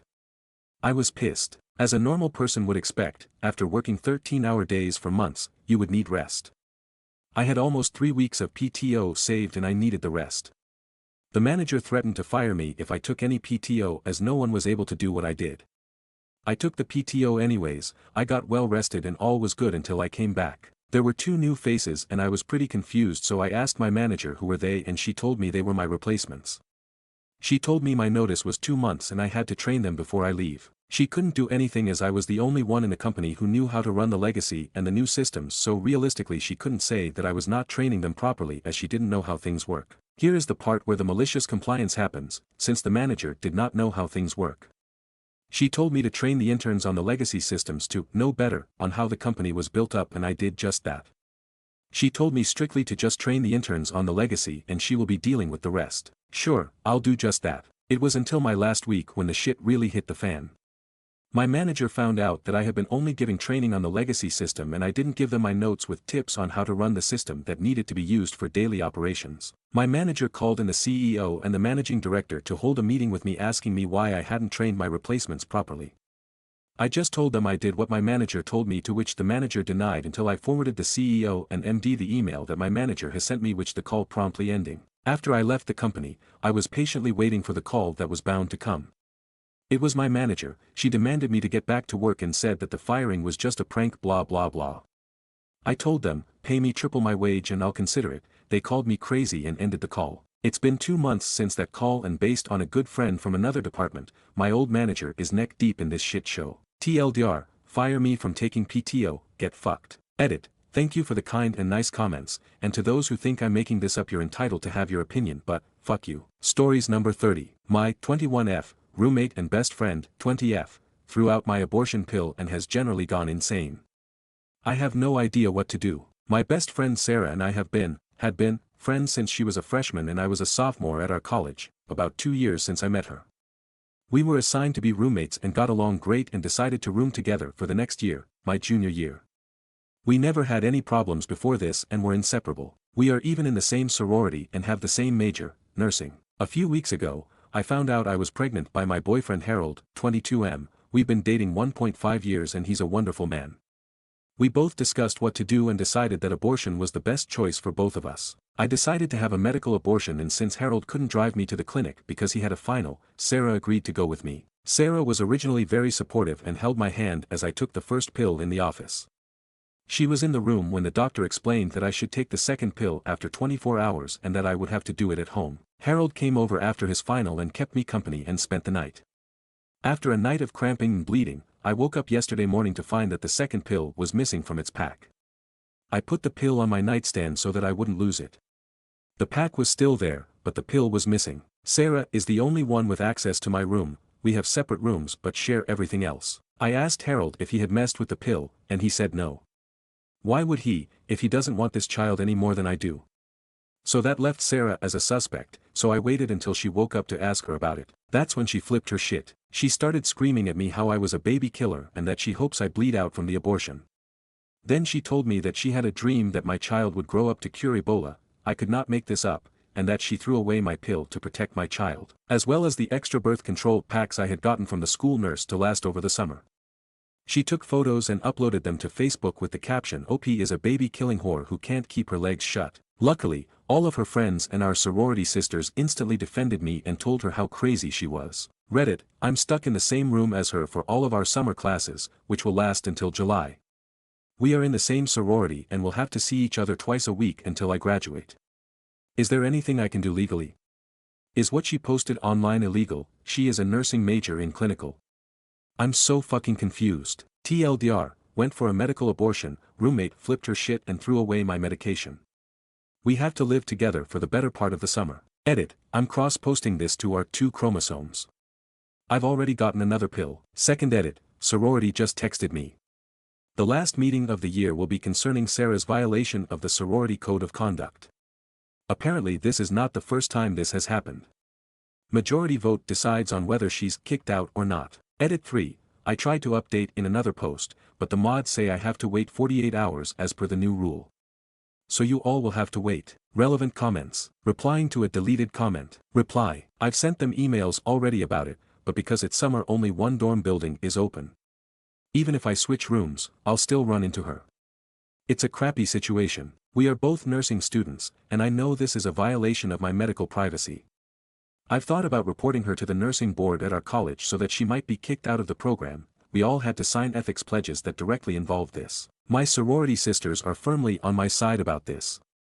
They know I've been with Harold for a year and that I don't sleep around. Sarah is the one whose reputation reflects badly on the sorority, and it's been brought up before. The cramps are actually almost non-existent at the moment, but I'm not sure if that's because I missed the second pill or not. Commenter 1. I've thought about reporting her to the nursing board at our college. Don't think about it, do it.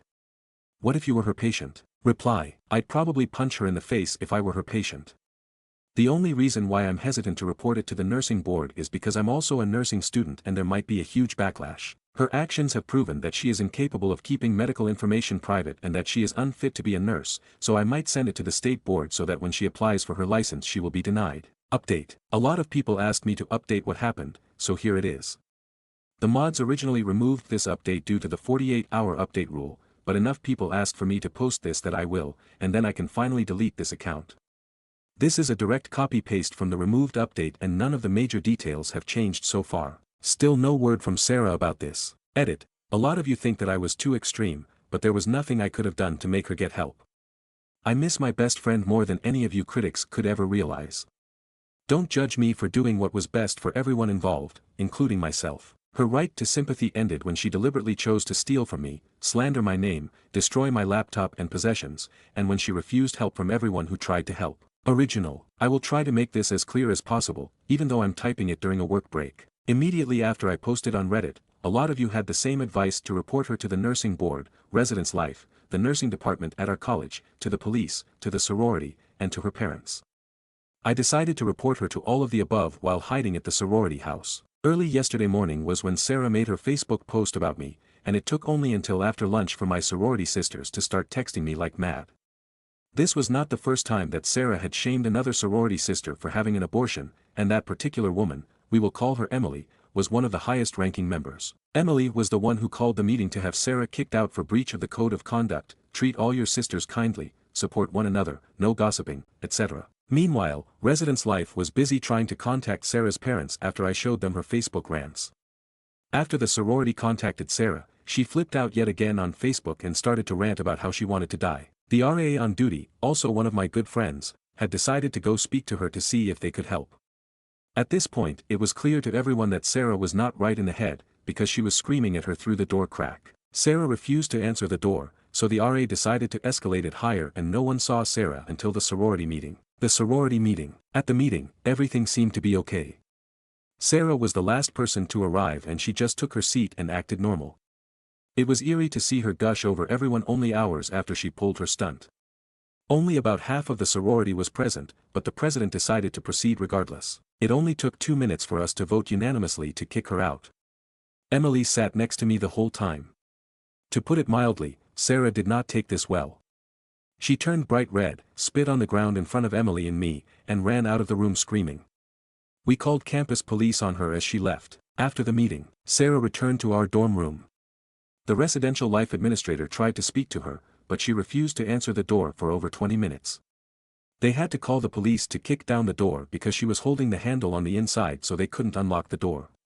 The police showed up, kicked down the door, and found the dorm destroyed. All the furniture had been smashed or scratched if it was too heavy, the carpets were covered in food from the refrigerator, and she had painted random swear words on the wall in what looks like blood, but she had no scratches on her, so who knows where the blood came from. They found photos of Harold covered in lipstick in her purse. This wasn't like a kiss mark from lipstick, but more like she used a lipstick to entirely cover Harold's face like a crayon.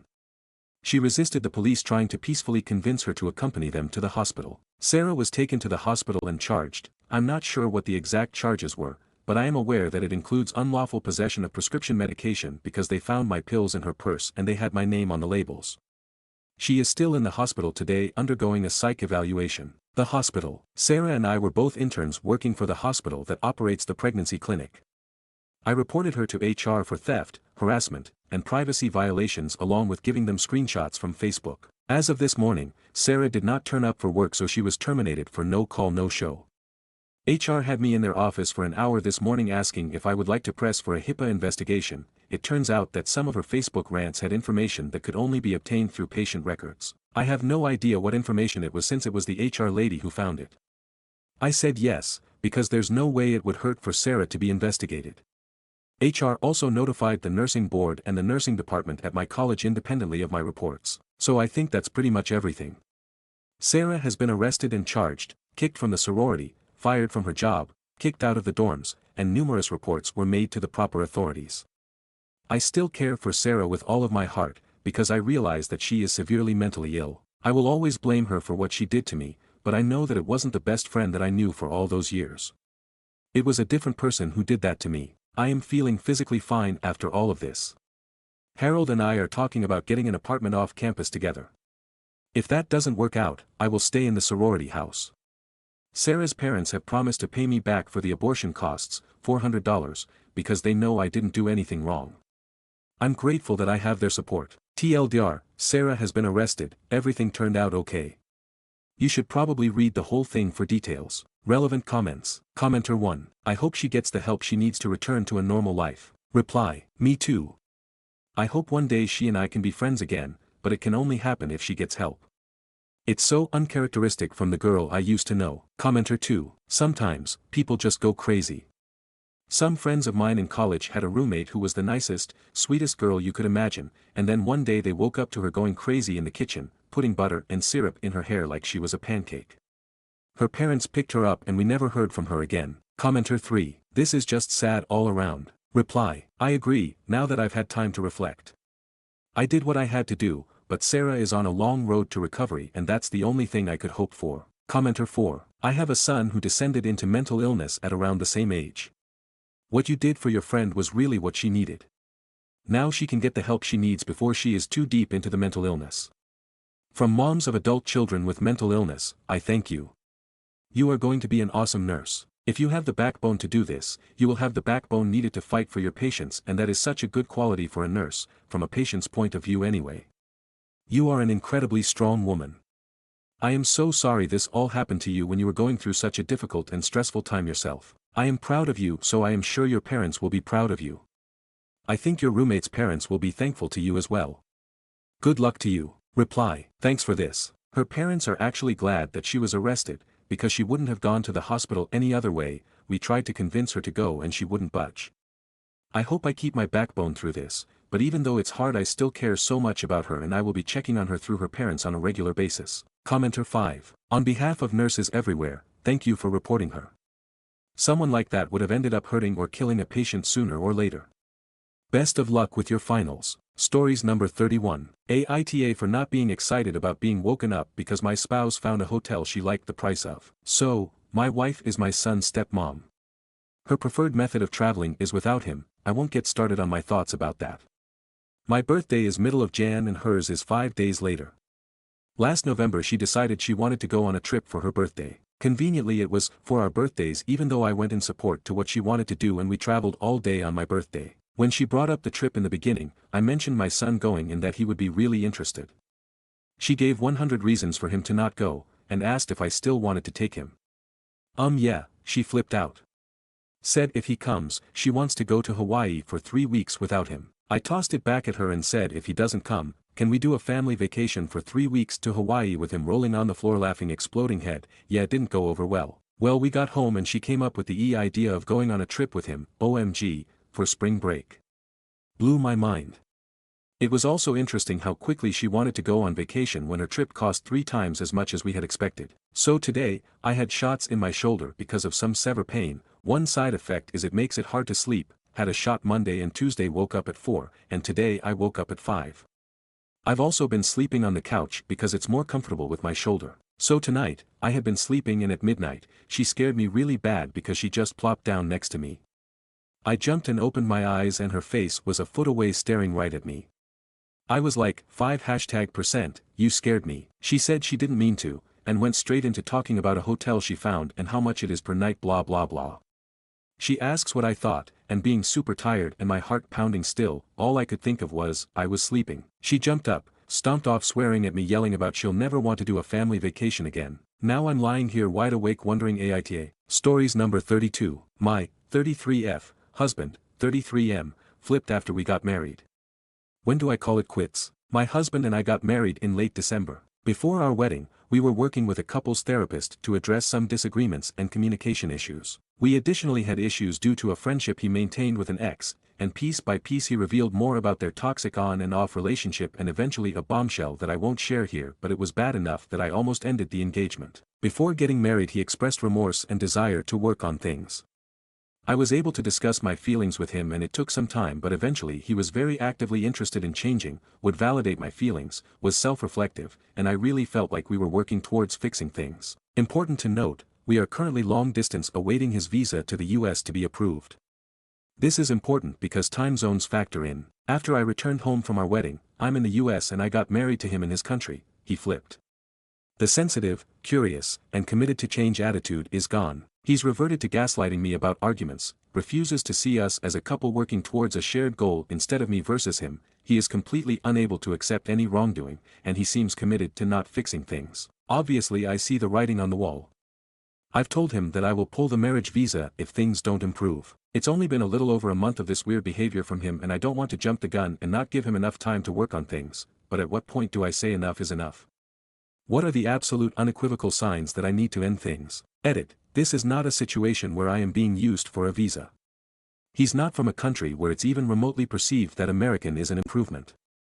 I would really like people to drop the "he's using you for a visa" thing and focus on the behaviors I listed above. You can only post so much on Reddit, and if I thought I was being used for a visa I would have included that. Stories number 33. Aita for refusing to invite my sister to my wedding after what she did. So, I, 27F, am getting married in a few months, and it's supposed to be one of the happiest moments of my life.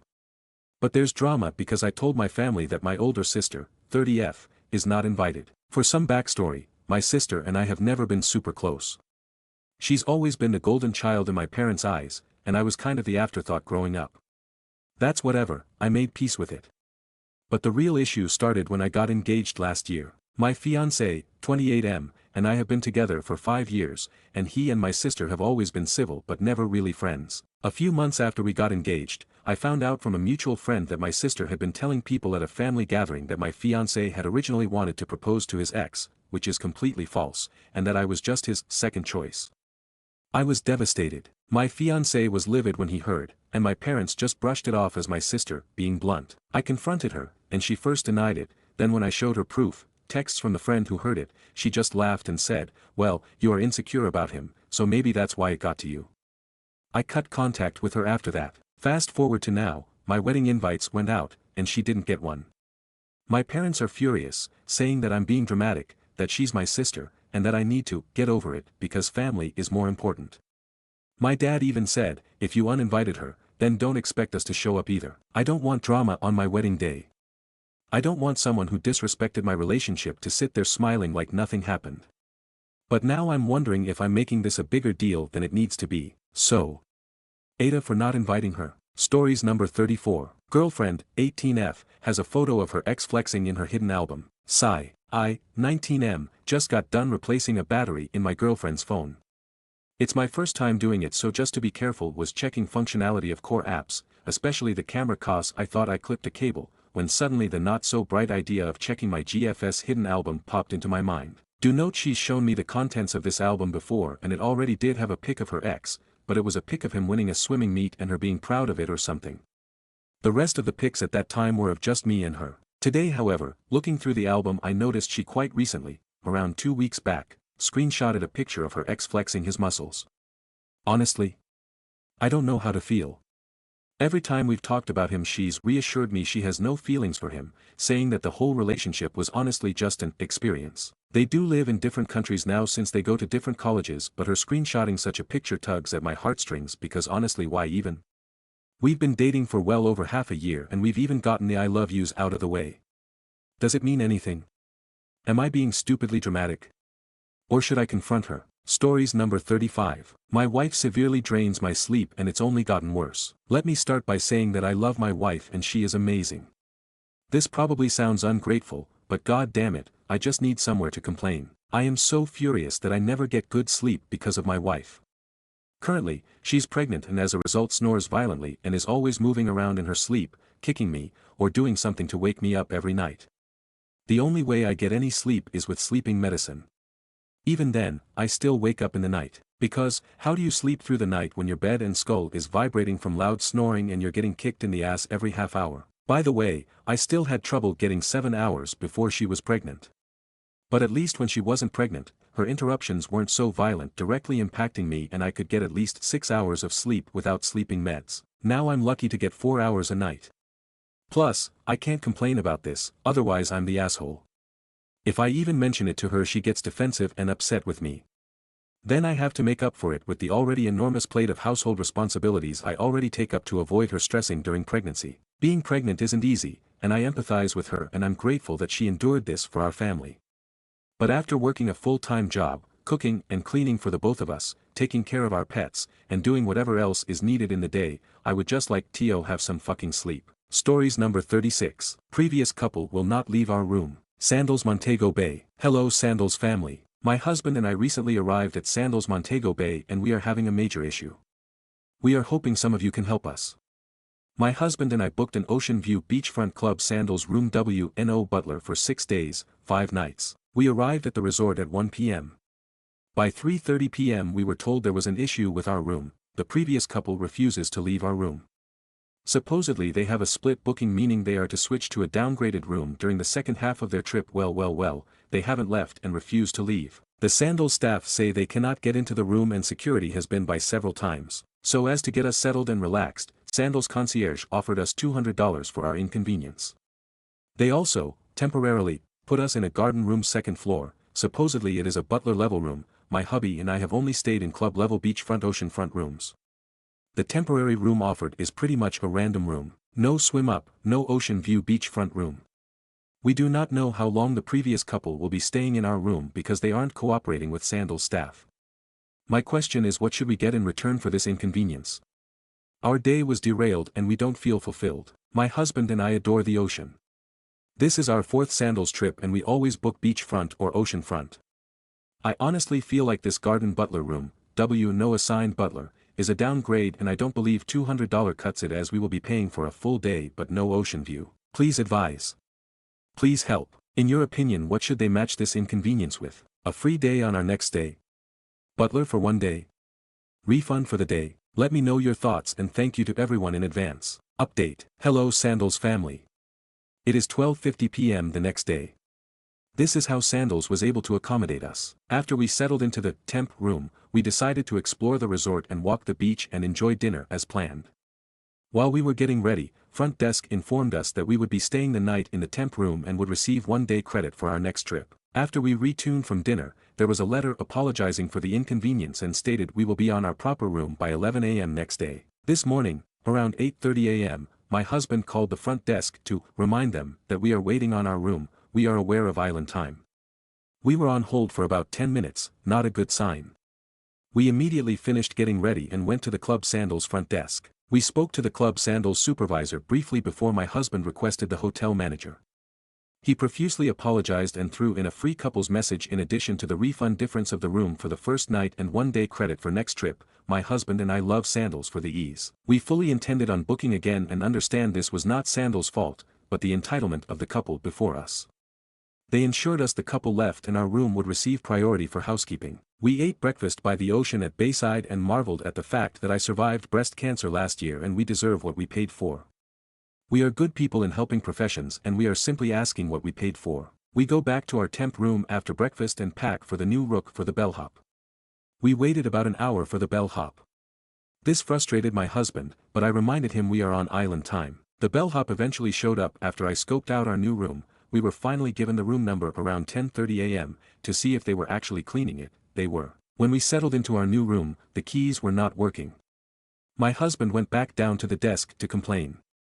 He was able to get us a free Cabana W butler service for any day of our choice. 1 day credit toward our next trip. Free couples message this trip. Free Cabana W butler service this trip on a day of our choice. Black Label whiskey was thrown in by Club Sandals supervisor. We have our beachfront ocean view room. In the end, we were displaced from 1 p.m. into 11 a.m. the next day. Thank you for everyone's input. I'm so happy I was able to reach out to you guys and give my husband some ideas from this sub. We were ready to escalate to social media, but the Montego-based staff were very helpful, outside of island time, and gave of a perk every time we asked. To be honest, I realized closed mouths do not get fed. We were prepared to ask for a refund on the day as well, but we will drop it. We are in paradise and ready to continue our trip. Thank you again. I survived cancer last year. This trip is a celebration of health. We were determined to have a great time despite the hiccups. Dancing through life, skimming the surface, gliding where turf is smooth, wicked. My apologies for the typos and grammar, I'm lit. Stories number 37. Every man with a false rape accusation that I've ever met has tried to sexually assault me. Weird coincidence. How can this be? What's the science behind this? So strange. Back in my young naive teenage years, men who would open up to me, in tears, and cry about how they were falsely accused and had their life ruined. They all kept their jobs, home, family, friends, everyone believed them, no one believed her, have all tried to sexually assault me a few months after their opening up of the incident. I'm not sure what to do. If I choose better, in order to avoid this happening, I'm literally ruining these guys' lives by assuming they're guilty. Why does this strange coincidence keep happening? Any thoughts, girls? Edit. They're mad at this one. Stories number 38. Aita for telling my older brother he deserved to be dumped after he made fun of me for crying. Hey Reddit, I'm a 15-year-old guy, and this week has been one of the hardest of my life. My dog, Romeo, passed away unexpectedly a few days ago. He wasn't just a dog, a lot of people get what I mean, he was my best friend, and the closest thing to me since I was 3. Got me.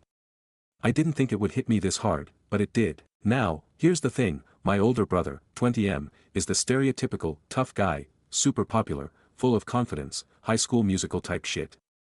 But he also has a bad habit of dismissing anything that doesn't fit into his worldview. We've never been that close, he thinks I'm too sensitive, and I think he's a bit of an ass, but I genuinely thought he'd understand how much Romeo meant to me.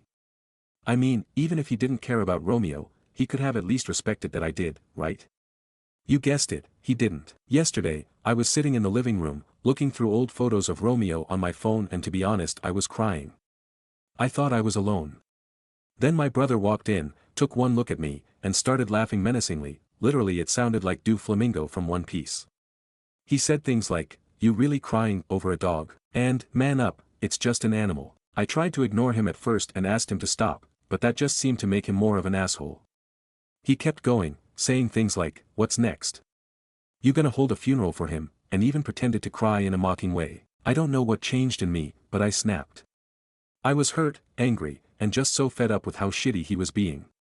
I remembered that not long ago, his girlfriend of 2 years had broken up with him.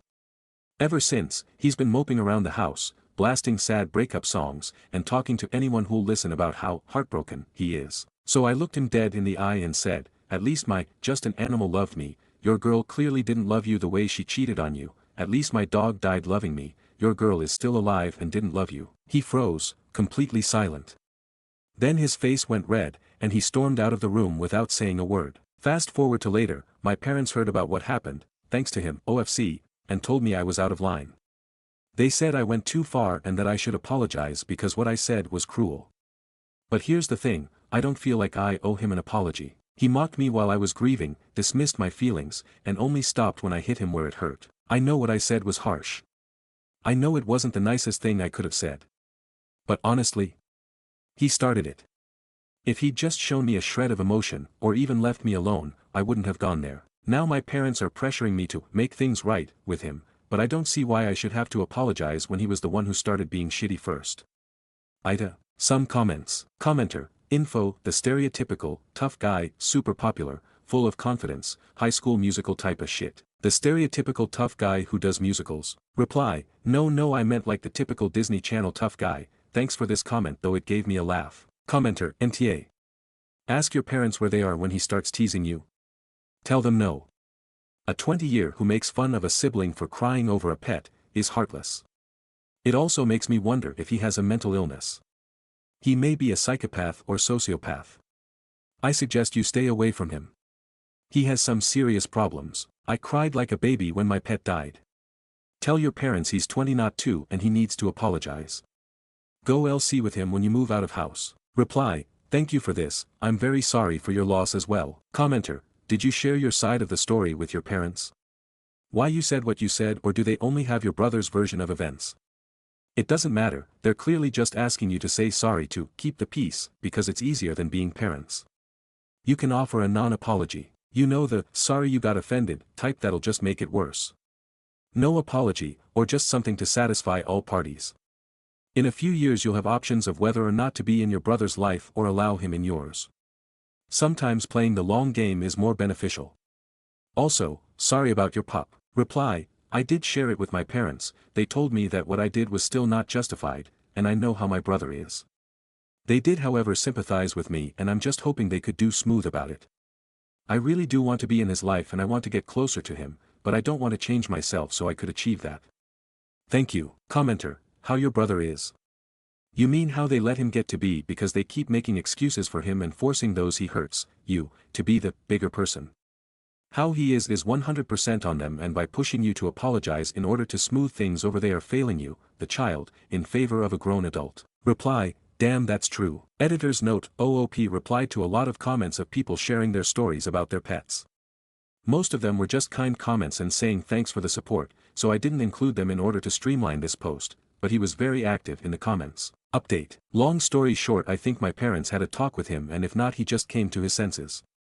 He came and knocked on my door and I opened. He gave me the biggest hug he's ever given me in such a long time. It was much needed for both of us. He apologized and told me how he realized how much of an asshole he was being and that he has changed a lot into the worse and has just realized it. I apologized as well for reminding him of his girlfriend, and roasting the shit out of him. We legitimately had some bonding time where we kept apologizing and played FIFA and just talked everything out.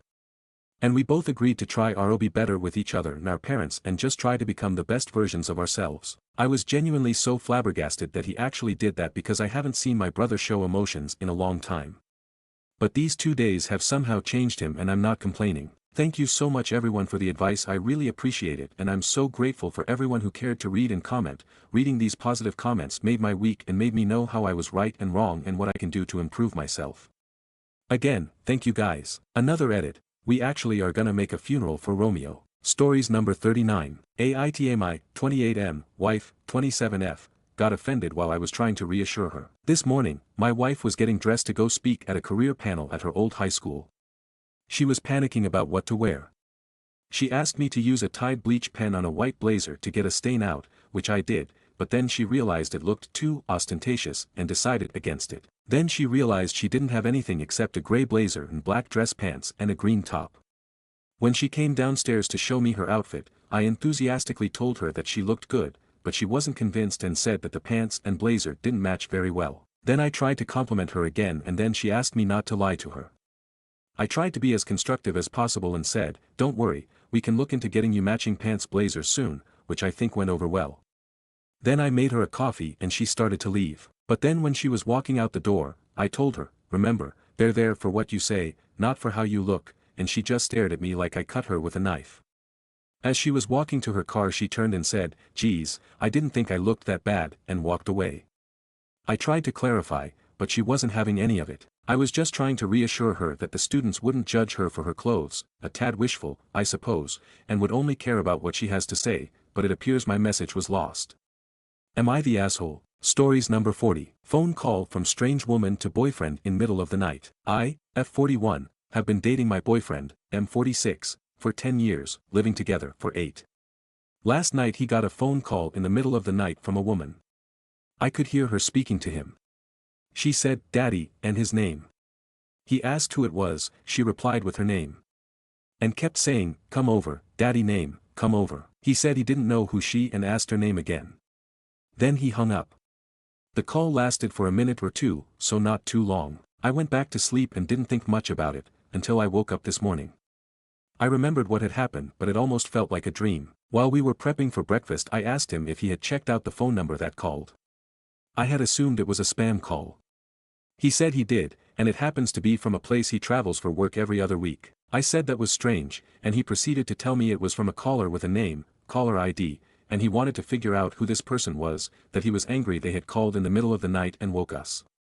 He showed me the name, but I didn't recognize it. It was also not the name the woman had said on the phone. So I asked him exactly what was said to him, and if they asked him his name, and he said yes, or if they already knew his name.